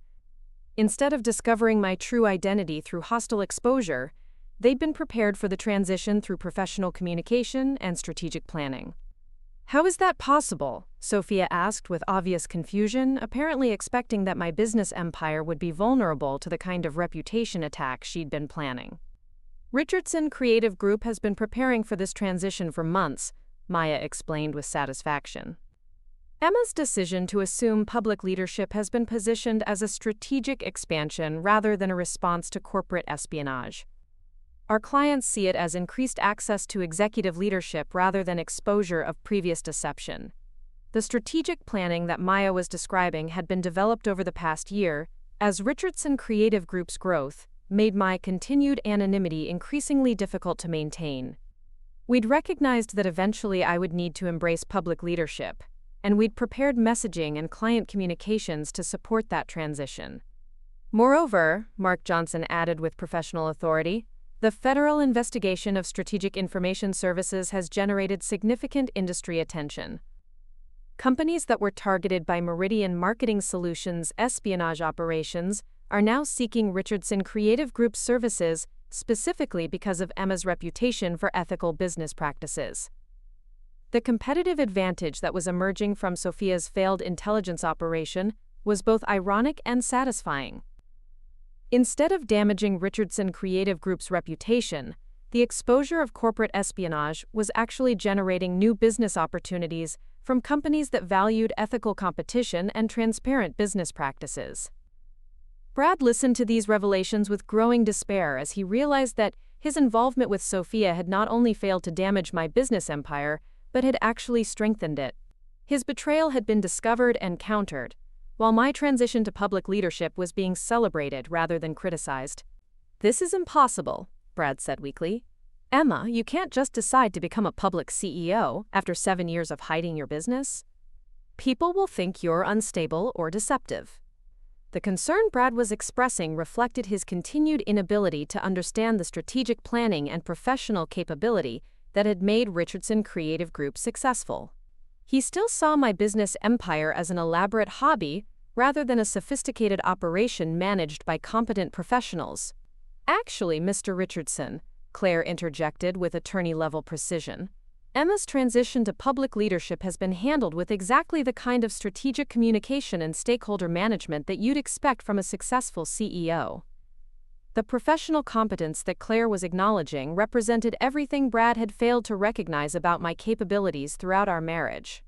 He'd been so invested in seeing me as the dependent wife who needed his guidance that he'd completely missed the evidence of my business acumen and strategic thinking. Restaurant security personnel appeared at our table, clearly summoned by the club's management to address the disruption our confrontation was creating in their elegant dining room. The Country Club of Charlotte maintains strict standards for member behavior, and our family drama was violating every expectation of social decorum. "I'm sorry to interrupt," the security supervisor said diplomatically, "but we've received complaints about the disturbance at this table. We'll need to ask anyone who can't maintain appropriate behavior to leave the premises." The polite but firm warning was directed primarily at Brad, whose wine-stained appearance and aggressive demeanor made him the obvious source of the disruption. His public meltdown was creating the kind of scene that could result in loss of club membership and social ostracism. "We understand completely," my mother said with gracious authority, rising from her seat to take control of the situation. "Mr. Richardson will be leaving immediately, along with his business associate. The rest of our family will conclude our Mother's Day celebration appropriately." The decisive way my mother handled the situation demonstrated the social leadership skills that had made her a respected figure in Charlotte's community for decades. She was protecting both our family's reputation and the club's atmosphere, while ensuring that the disruptive elements were removed. Brad stared at my mother with shock and growing rage as he realized that he was being dismissed from our family gathering like an unwelcome stranger rather than the husband and son-in-law he'd been for 7 years. The symbolic rejection was devastating to whatever remained of his ego and self-image. "You can't throw me out," Brad protested desperately. "Emma is my wife. This is my family too."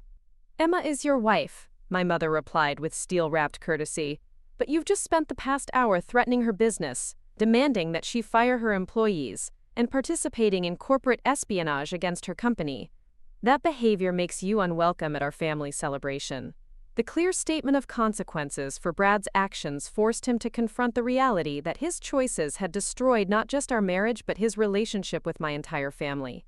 His involvement with Sophia's intelligence operation had created damage that extended far beyond professional betrayal. Mark Johnson stepped forward to address both Brad and Sophia with the kind of professional authority that made resistance pointless. "Mr. Richardson, Ms. Martinez, you're both required to appear for federal questioning regarding the economic espionage investigation. I recommend that you contact attorneys immediately and avoid any further communication about this matter." The formal legal notice transformed our family confrontation into an official federal investigation, making it clear that the consequences of their actions would extend far beyond damaged relationships and public embarrassment. They were facing potential criminal prosecution for serious economic crimes. Sophia gathered her tablet and documents with obvious reluctance, realizing that her carefully planned intelligence operation had not only failed, but had actually strengthened the business empire she'd been hired to damage. Her exit from the country club would mark the end of months of systematic espionage that had ultimately backfired completely. "This isn't over," Sophia said as her final threat, though her words lacked conviction given the federal investigation and documented evidence of her criminal activities. "Actually, it is," Maya replied with calm finality. "Strategic Information Services is facing federal prosecution, Meridian Marketing Solutions is under investigation for conspiracy charges, and Richardson Creative Group is stronger than ever. Your operation failed completely." The comprehensive defeat that Maya was outlining represented a complete reversal of everything Sophia had expected to achieve through her intelligence-gathering mission. Instead of forcing a business acquisition or creating competitive advantage, she'd exposed criminal activities that would likely destroy both her own company and Meridian Marketing Solutions. Brad stood unsteadily, wine still dripping from his clothing and his face flushed with humiliation and rage. The man who'd entered the country club expecting to enjoy a pleasant Mother's Day celebration was leaving as a federal investigation target who'd lost his marriage and family relationships. "Emma," Brad said as his final appeal, "this doesn't have to end this way. We can work through this. I made mistakes, but you've been lying to me for years. We both need to forgive and rebuild." The attempted reconciliation reflected Brad's continued failure to understand the fundamental nature of our relationship problems. He was still trying to create false equivalency between my privacy about business success and his participation in corporate espionage against me. "Brad," I replied with finality, "I hid my business success to protect your ego. You sold information about my personal life to criminals who wanted to destroy my company. Those aren't equivalent mistakes that require mutual forgiveness." The clear distinction between protective privacy and active betrayal seemed to penetrate Brad's self-deception, forcing him to confront the reality that his actions had been far more damaging than my decision to maintain business confidentiality. As Brad and Sophia left the country club of Charlotte under the watchful supervision of Mark Johnson and restaurant security, the dining room gradually returned to its normal atmosphere of quiet elegance and refined conversation. Other diners resumed their meals and discussions, though several continued to glance toward our table with obvious curiosity about the dramatic events they'd witnessed. My family remained seated around the table that was now stained with wine and scattered with federal investigation documents, processing the emotional and practical implications of everything that had been revealed during our Mother's Day celebration. "Well," Claire said with the kind of dry humor that helped her navigate difficult legal situations, "that was certainly more excitement than our usual family gatherings provide." The understated reaction helped break the tension that had been building throughout the confrontation, allowing us to begin processing the reality of our transformed family dynamic. Brad was no longer part of our celebration. Sophia's intelligence operation had been exposed and defeated, and I was finally free to live authentically as the CEO of Richardson Creative Group. "Emma," my mother said with obvious pride, "I want you to know how impressed we are with the way you handled that situation. Standing up to bullies and protecting your business takes tremendous courage." The recognition from my mother meant more than any professional accolade or business achievement. She'd watched me struggle with the decision to hide my success for years, and she'd seen the personal cost of living an inauthentic life to protect someone else's comfort. Maya began collecting the investigation documents and evidence materials, preparing to coordinate with federal authorities about the next steps in prosecuting Strategic Information Services and Meridian Marketing Solutions. Her professional competence during the crisis had been exceptional, demonstrating exactly why she was invaluable to Richardson Creative Group's operations. "What happens now?" I asked Maya, referring both to the federal investigation and to my transition to public leadership of my company. "Now we focus on growth and expansion," Maya replied with confidence. "Richardson Creative Group has weathered the worst attack our competitors could mount, and we've emerged stronger and more visible than ever. The business opportunities ahead of us are extraordinary."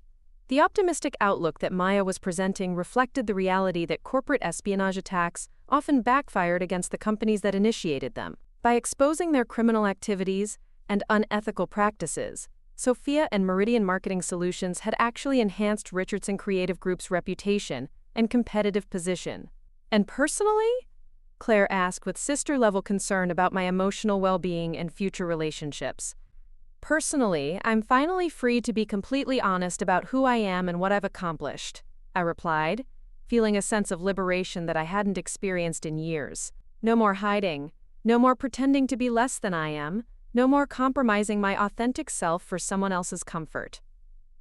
The conversation continued throughout the afternoon as our family processed the implications of the morning's revelations and planned for the future that was emerging from the destruction of my marriage to Brad. The Country Club of Charlotte's dining room had witnessed the end of one chapter of my life and the beginning of another that promised to be far more authentic and fulfilling.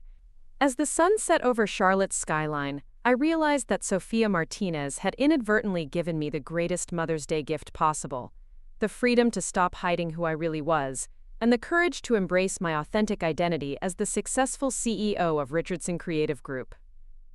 Her failed intelligence operation had destroyed the lies that had constrained my life for 7 years and opened the door to unlimited possibilities for personal and professional growth.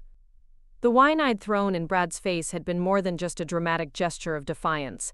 It had been a symbolic washing away of the false identity I'd maintained to protect a relationship that was ultimately built on deception and manipulation. The woman who emerged from that confrontation was finally ready to live completely authentically, whatever the consequences might be. 6 months after that transformative Mother's Day at the Country Club of Charlotte, I stood in the boardroom of Richardson Creative Group's new headquarters, a gleaming 30-story tower in Charlotte's financial district that bore my company's name in elegant silver letters across its facade. The woman reflected in the floor-to-ceiling windows looked nothing like the person who had once hidden her success behind charity luncheons and volunteer committees. My navy power suit was tailored to perfection, my hair styled in an authoritative bob that commanded attention, and my jewelry spoke of accomplishments earned rather than inherited. The transformation wasn't merely aesthetic. Everything about my life had changed since I'd finally embraced my authentic identity as the CEO of one of the Southeast's most successful marketing and branding agencies. The woman who had once pretended to be a dependent wife supported by family money was now openly recognized as one of Charlotte's most influential business leaders, regularly featured on magazine covers, and sought after for her expertise in corporate strategy and ethical business practices. Maya entered the boardroom carrying her morning briefing materials, her role having evolved from secret keeper to public chief operating officer of our rapidly expanding empire.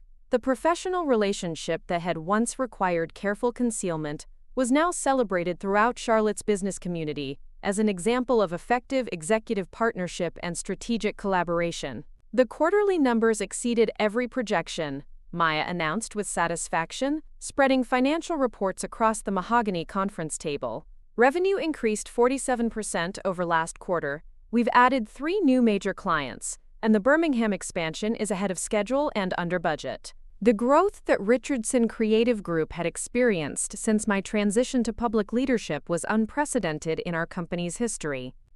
Far from the reputation damage that Sophia Martinez had predicted, my emergence as an openly successful CEO had generated tremendous business opportunities from clients who valued transparency and ethical leadership. The pharmaceutical contract renewal came through this morning, Maya continued, referencing the $8.5 million deal that had been one of Sophia's intelligence-gathering targets.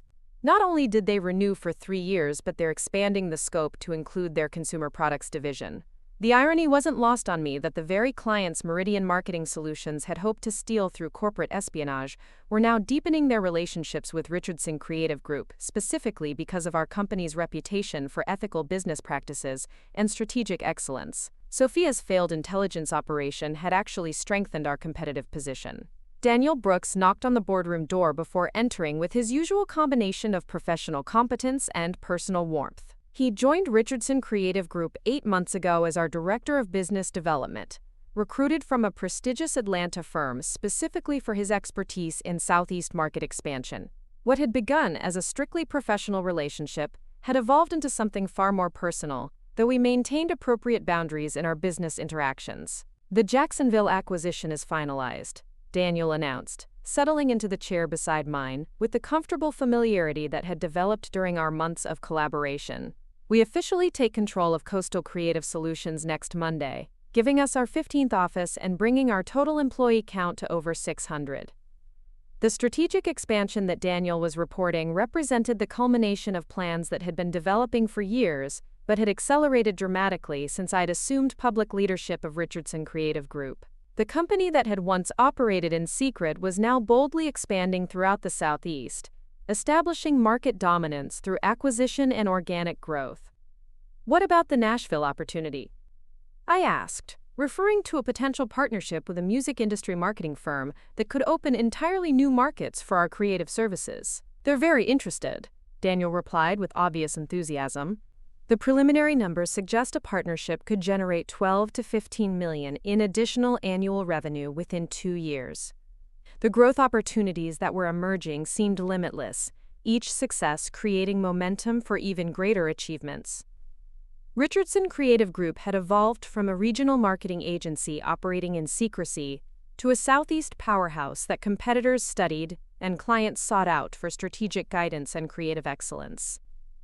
My assistant knocked discreetly before entering the boardroom to announce that my attorney Claire Thompson had arrived for our monthly legal review meeting.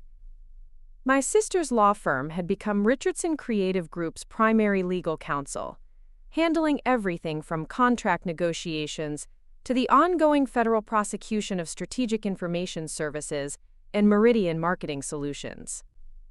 Claire entered with the confident bearing that had made her one of Charlotte's most respected corporate attorneys, carrying a leather briefcase that contained updates on both business matters and the criminal cases that had emerged from Sophia Martinez's failed espionage operation. "The federal prosecution is proceeding exactly as expected," Claire announced without preamble, settling into her chair with professional efficiency. "Sophia Martinez pleaded guilty to conspiracy charges last week and received an 8-year sentence plus substantial restitution requirements. The justice that had been delivered to the woman who'd systematically invaded my privacy and manipulated my husband felt appropriate without being vindictive. Sophia's imprisonment would prevent her from conducting similar operations against other businesses, while the financial penalties would compensate companies that had been damaged by her intelligence-gathering activities." "What about Meridian Marketing Solutions?" Maya asked, referring to the company that had commissioned Sophia's corporate espionage operation against Richardson Creative Group. "Preston Walsh and 3 other executives are facing conspiracy and economic espionage charges," Claire replied with satisfaction. "Their trial is scheduled for next spring, but their legal team has already approached federal prosecutors about plea agreements." The destruction of Meridian Marketing Solutions had been swift and comprehensive once their criminal activities were exposed. Several major clients had terminated contracts immediately, key employees had resigned to avoid association with corporate espionage, and the company's reputation had been permanently damaged throughout the marketing industry. "And Brad?" I asked, though I felt increasingly detached from the consequences facing my former husband. "Brad received 3 years probation plus community service requirements," Claire said diplomatically. "His cooperation with federal investigators and the court's recognition that he was manipulated, rather than willingly participating in espionage, reduced his sentence significantly. The legal resolution of Brad's involvement in Sophia's intelligence operation had been relatively lenient, reflecting the court's assessment that he'd been more victim than perpetrator in the corporate espionage scheme. His financial desperation and ego vulnerabilities had made him an easy target for manipulation by professional operatives. "Has he attempted any contact?" Daniel asked, with the kind of protective concern that had become characteristic of our relationship. "His attorney has inquired about financial settlement discussions," Claire replied carefully. "But Emma has made it clear that she's not interested in any communication beyond what's required for divorce proceedings." The divorce that had been finalized 4 months ago had been surprisingly straightforward once Brad's criminal liability was resolved. His involvement in corporate espionage had eliminated any possibility of claiming significant marital assets, particularly given that most of our wealth had been generated by the business empire he'd tried to help competitors destroy. Maya opened her laptop to review the afternoon's schedule, which included a strategic planning session for our international expansion initiative and a client presentation for a Fortune 500 company considering Richardson Creative Group for a major rebranding project.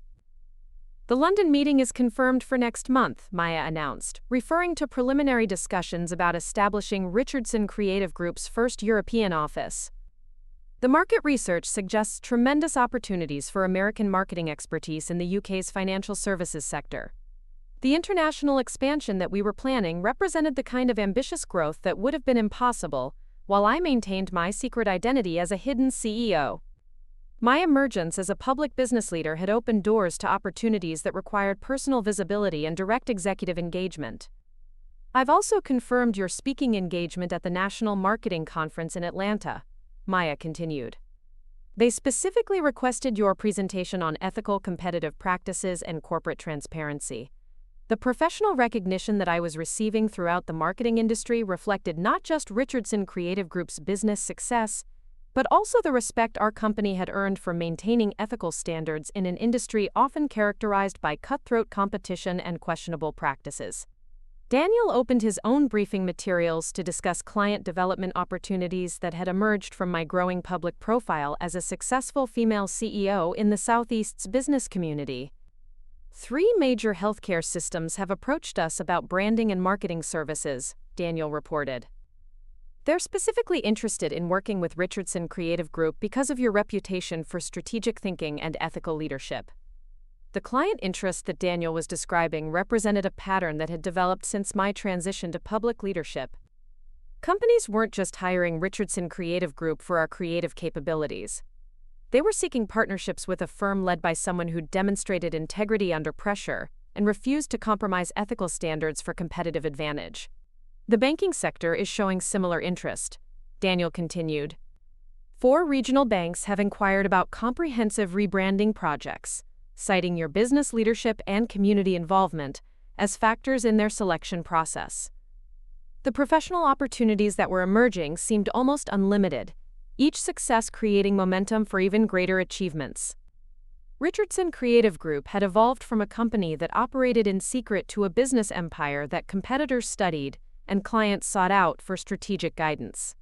My phone buzzed with a text message from my mother, confirming our lunch plans for later in the week. The relationship with my family had strengthened significantly since Mother's Day, when they'd witnessed my transformation from hidden success to authentic leadership. The support they'd provided during the difficult months of divorce proceedings and business transition had been invaluable. "Your mother called this morning," Maya mentioned with obvious affection. "She wanted to confirm the details for the charity gala next month, and to make sure you're bringing Daniel as your date."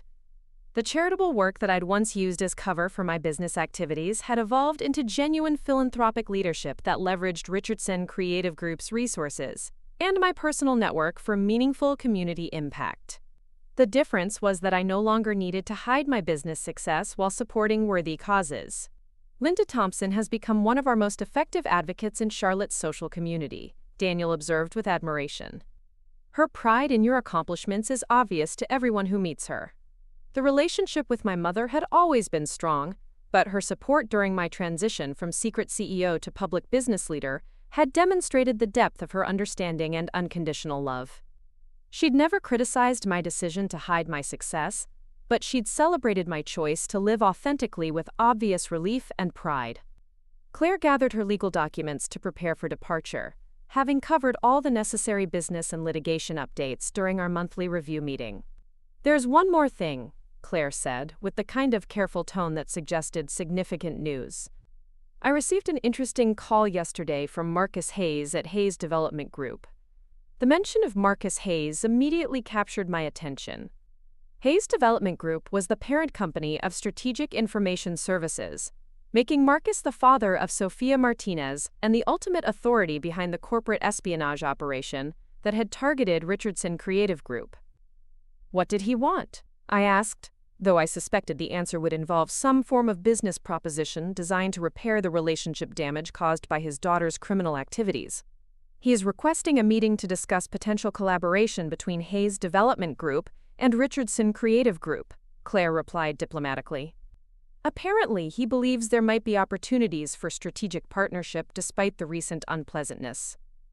The audacity of Marcus Hayes approaching me for business discussions after his daughter had spent months conducting corporate espionage against my company was remarkable.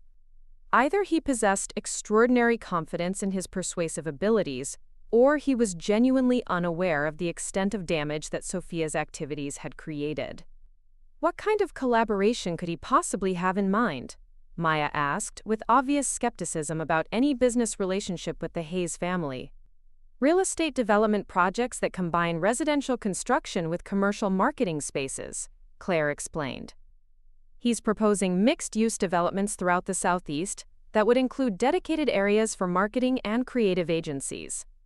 The business proposition that Marcus was offering had potential merit despite the problematic source.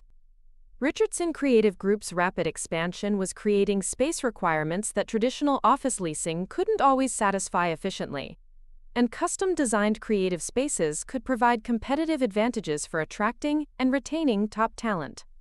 He's also suggesting that his previous business relationship with Meridian Marketing Solutions was a mistake in judgment, rather than intentional support for corporate espionage, Claire added, with attorney-level precision.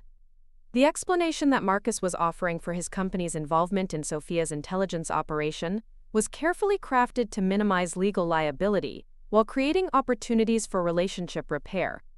Whether his claims about ignorance were genuine or strategic, the practical question was whether any business relationship with Hayes Development Group was worth the potential complications.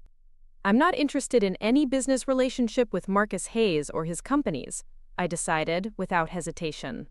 "His daughter spent months systematically violating my privacy and trying to destroy Richardson Creative Group. The fact that she's now in federal prison doesn't erase the damage she attempted to create." The finality of my rejection reflected both personal conviction and business pragmatism. Richardson Creative Group had more expansion opportunities than we could pursue simultaneously, making partnerships with ethically questionable companies unnecessary and potentially damaging to our reputation. "I'll communicate your decision appropriately," Claire replied, with obvious approval of my position. Daniel checked his watch and prepared to transition our discussion toward the afternoon's client presentation, which represented a significant opportunity to expand Richardson Creative Group's presence in the pharmaceutical marketing sector. "The Meridian Pharmaceuticals presentation is our biggest opportunity this quarter," Daniel announced, referencing the Fortune 500 company that was considering Richardson Creative Group for a comprehensive rebranding project worth over $20 million. The irony that a company called Meridian was considering our services wasn't lost on anyone in the room, though this Meridian was a legitimate pharmaceutical manufacturer rather than the corrupt marketing agency that had commissioned corporate espionage against us. "They specifically requested that you lead the presentation personally," Daniel continued, addressing me directly. "Their executive team wants to hear strategic vision from the CEO, rather than delegating to account managers. The client expectation that I would personally present strategic recommendations reflected the enhanced reputation that Richardson Creative Group had developed since my transition to public leadership. Companies weren't just hiring our agency for creative services. They were seeking access to executive-level strategic thinking and industry expertise." Maya opened the presentation materials that our creative team had prepared for the Meridian Pharmaceuticals meeting, revealing comprehensive market analysis, competitive positioning strategies, and innovative branding concepts that demonstrated Richardson Creative Group's capabilities at their highest level. The research phase identified 3 key market opportunities that Meridian hasn't fully exploited, Maya explained, guiding us through strategic recommendations that had emerged from months of analysis and creative development. The presentation materials reflected the kind of comprehensive strategic thinking that had made Richardson Creative Group successful long before my public emergence as CEO. The difference was that clients now had direct access to the executive leadership responsible for developing and implementing these strategies. The creative concepts are exceptional, I observed, reviewing design materials that would reposition Meridian Pharmaceuticals as an innovative leader in personalized medicine, rather than a traditional drug manufacturer. The afternoon presentation would test whether Richardson Creative Group could secure major clients based on our reputation for strategic excellence and ethical leadership, rather than personal relationships and social connections. The outcome would indicate whether our business model was sustainable as we expanded beyond the Southeast market.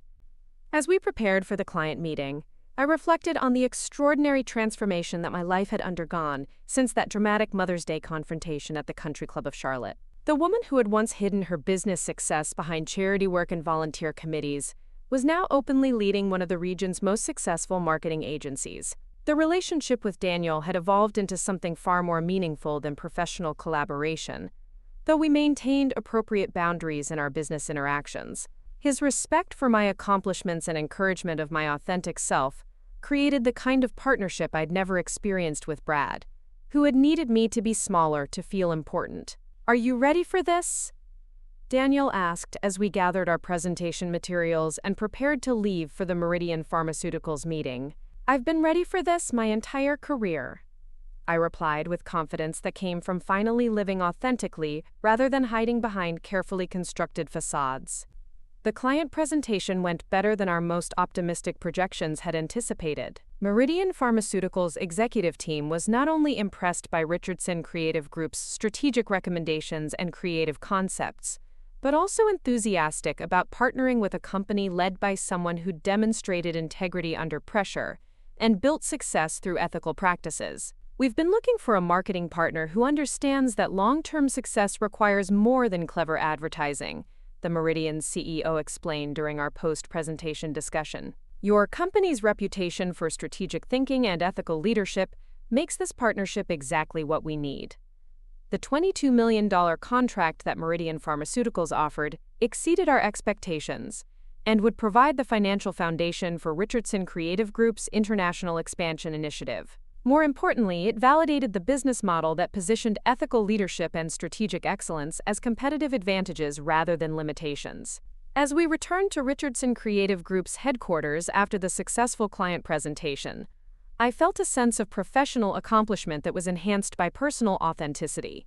The woman who had once hidden her capabilities to protect someone else's ego was now openly leading with confidence and achieving unprecedented success. The evening brought a celebration dinner at Charlotte's most exclusive restaurant, where Maya, Daniel, Claire, and I toasted not just the Meridian Pharmaceuticals contract, but the broader transformation that had reshaped every aspect of my personal and professional life. "To Emma Richardson," Claire proposed with obvious pride, raising her champagne glass toward me. "The woman who refused to let anyone make her smaller than she was meant to be." The toast captured exactly what the past 6 months had represented. A transition from hidden potential to realized achievement, from protective secrecy to empowering authenticity, from compromised relationships to partnerships that celebrated rather than diminished my success. "To Richardson Creative Group's continued growth and expansion," Maya added, acknowledging both our business achievements and the personal courage that had made them possible.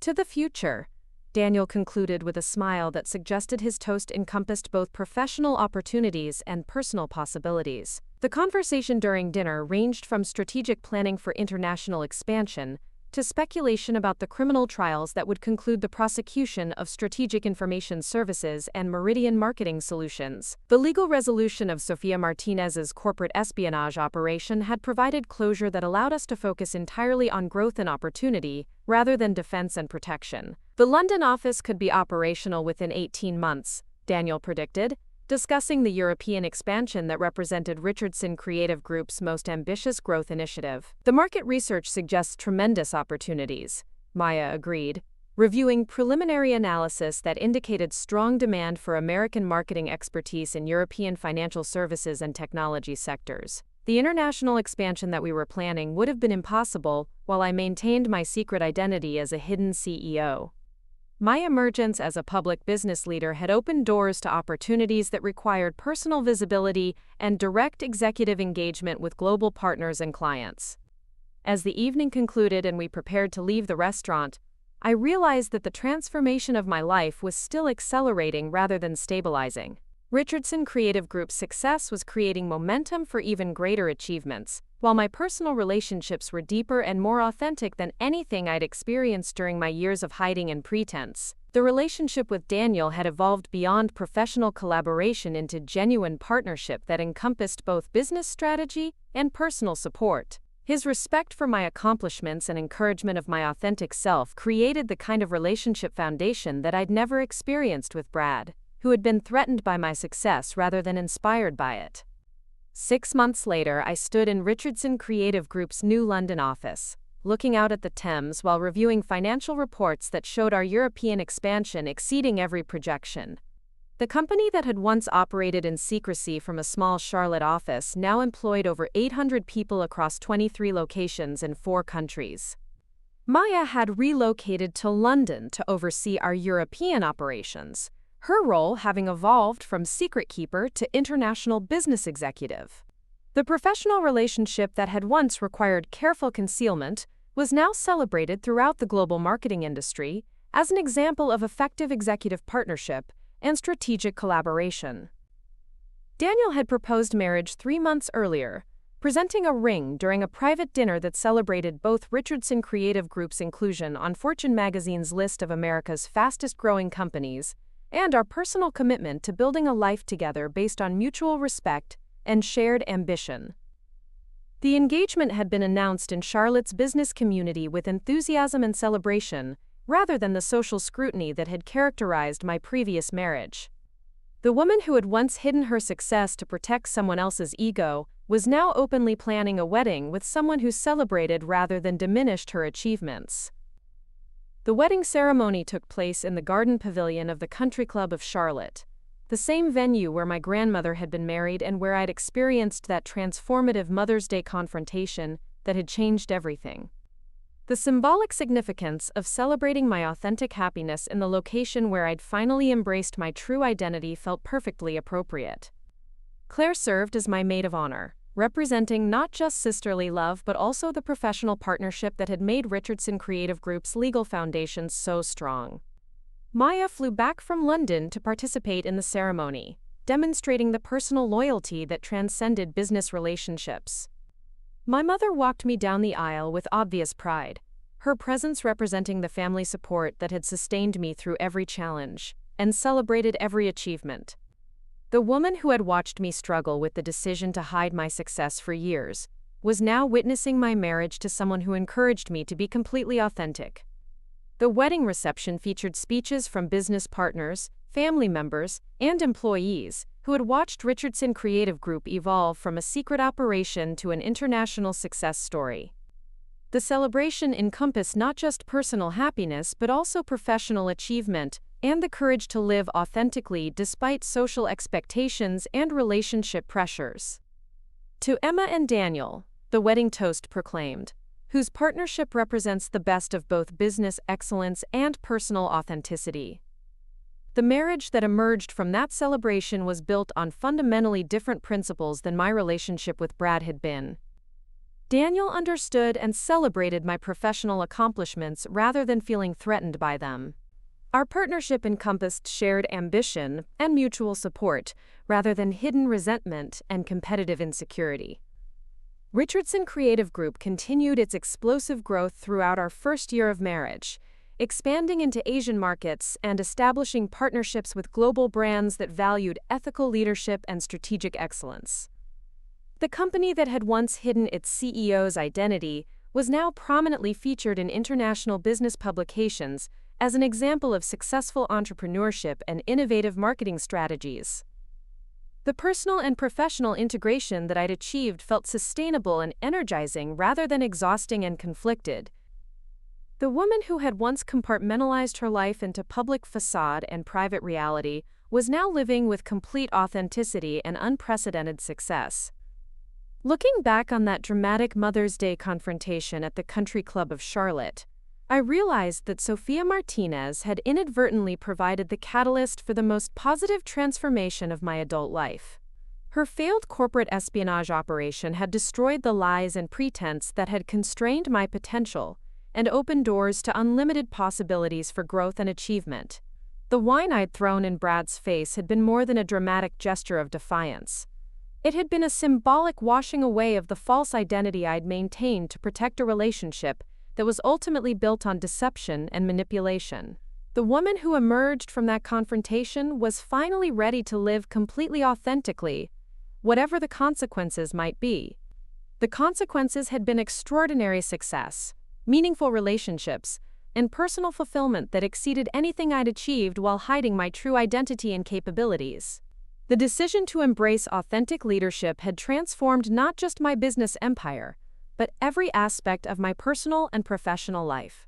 Richardson Creative Group now stood as one of the Southeast's most successful marketing agencies, with international operations and a reputation for ethical excellence that attracted clients and talent from around the world. The company that had once operated in secret was now openly leading industry discussions about responsible business practices and sustainable growth strategies. My marriage to Daniel represented the kind of partnership that celebrated rather than diminished individual achievement, while creating shared goals and mutual support. The relationship that had emerged from our professional collaboration was built on respect, admiration, and genuine appreciation for each other's capabilities and ambitions. The family relationships that had been tested during that dramatic Mother's Day confrontation had emerged stronger and more authentic than ever. My mother's pride in my accomplishments was now openly expressed, rather than carefully hidden. Claire's professional respect for my business acumen complemented our sisterly bond in ways that enriched both our personal and professional lives. Standing in my corner office on the 30th floor of Richardson Creative Group's Charlotte headquarters, I looked out at a city where I'd built something meaningful and lasting through authentic leadership and ethical business practices. The woman reflected in the windows bore no resemblance to the person who had once pretended to be powerless while secretly controlling a growing empire. The transformation that had begun with corporate espionage and public humiliation had led to unprecedented success and genuine happiness. The challenge that had seemed designed to destroy my carefully constructed life had instead provided the freedom to build something far better and more sustainable. Maya called from London with news that our European expansion had exceeded first-year projections by 60%, with new opportunities emerging in markets we hadn't even considered 18 months earlier. The international success that Richardson Creative Group was achieving validated every decision I'd made about embracing public leadership and authentic business practices. Daniel knocked on my office door to announce that our newest client, a global technology company, had specifically requested Richardson Creative Group's services because of our reputation for ethical leadership and innovative strategic thinking. The business model that positioned integrity as a competitive advantage continued to generate opportunities that exceeded our capacity to pursue them all. The afternoon brought a visit from a delegation of female entrepreneurs from across the Southeast, seeking mentorship and guidance from someone who'd successfully navigated the challenges of building a business empire while maintaining family relationships and community connections. The role model status that I'd achieved felt both humbling and inspiring. The most important lesson I can share, I told the group of aspiring female business leaders, is that hiding your capabilities to protect someone else's ego is ultimately destructive to everyone involved. Authentic success requires authentic leadership, even when that leadership challenges traditional expectations. The advice I offered reflected hard-won wisdom about the importance of living truthfully, rather than managing other people's insecurities through self-diminishment. The women who listened to my story were facing similar pressures to hide their ambitions and minimize their achievements to maintain social harmony and relationship stability. Building Richardson Creative Group while pretending to be a dependent wife was exhausting and ultimately unsustainable, I continued. The energy I spent maintaining false personas could have been directed toward even greater business achievements and more meaningful personal relationships. The speaking engagement concluded with questions about specific strategies for transitioning from hidden leadership to public business visibility, reflecting the reality that many successful women were struggling with similar challenges about authentic professional identity and social expectations. The evening brought a celebration dinner with Daniel, Maya, and our core leadership team to commemorate Richardson Creative Group's inclusion on the INC 5000 list of America's fastest-growing private companies. The recognition represented not just business success but validation of the strategic decisions that had transformed our company from a secret operation to an industry leader. 5 years ago, Emma was hiding her business success behind charity work, Maya observed during the dinner conversation. Today, Richardson Creative Group is recognized as one of America's most innovative marketing agencies, and Emma is celebrated as one of the Southeast's most influential business leaders. The transformation that Maya was acknowledging represented more than professional achievement. It reflected personal courage and authentic leadership that had created opportunities for hundreds of employees and generated value for clients throughout multiple industries. The decision to embrace public leadership changed everything, Daniel added, with obvious admiration for the strategic thinking and personal bravery that had made our success possible. Richardson Creative Group's reputation for ethical excellence has become our strongest competitive advantage. The business model that positioned integrity and authenticity as strategic assets continued to generate opportunities that exceeded our projections and created sustainable competitive advantages in increasingly crowded markets. Companies weren't just hiring Richardson Creative Group for creative services.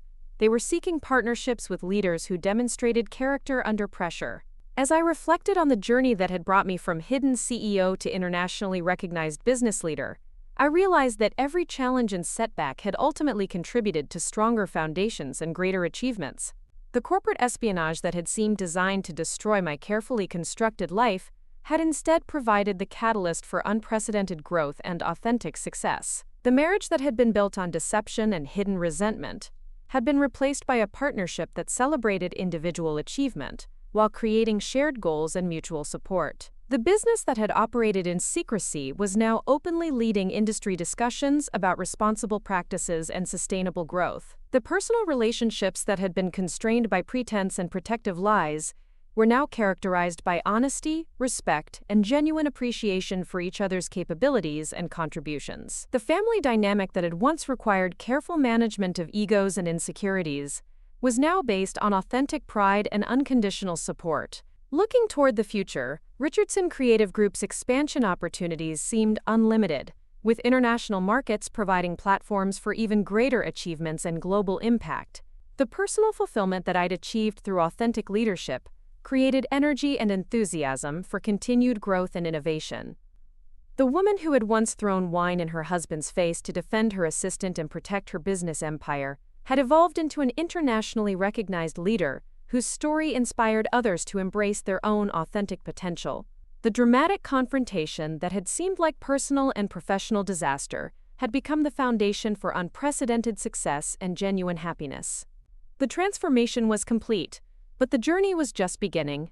Richardson Creative Group would continue growing and expanding, creating opportunities for employees and generating value for clients, while maintaining the ethical standards and authentic leadership that had made our success possible. The personal relationships that had emerged from the destruction of my marriage to Brad would continue deepening and evolving, providing the emotional foundation for even greater professional achievements and personal fulfillment. The legacy that I was building through Richardson Creative Group and my leadership in Charlotte's business community would inspire future generations of entrepreneurs to pursue authentic success, rather than hiding their capabilities to protect other people's comfort and ego. Standing in the office that overlooked the city where I'd built my empire, surrounded by evidence of achievement and authenticity, I realized that the wine-stained Mother's Day confrontation had been the beginning of the best chapter of my life. The courage to stop hiding who I really was had opened doors to possibilities I'd never imagined, and created a future that exceeded every dream I'd dared to pursue. Up next, you've got 2 more standout stories right on your screen. If this one hit the mark, you won't want to pass these up. Just click and check them out.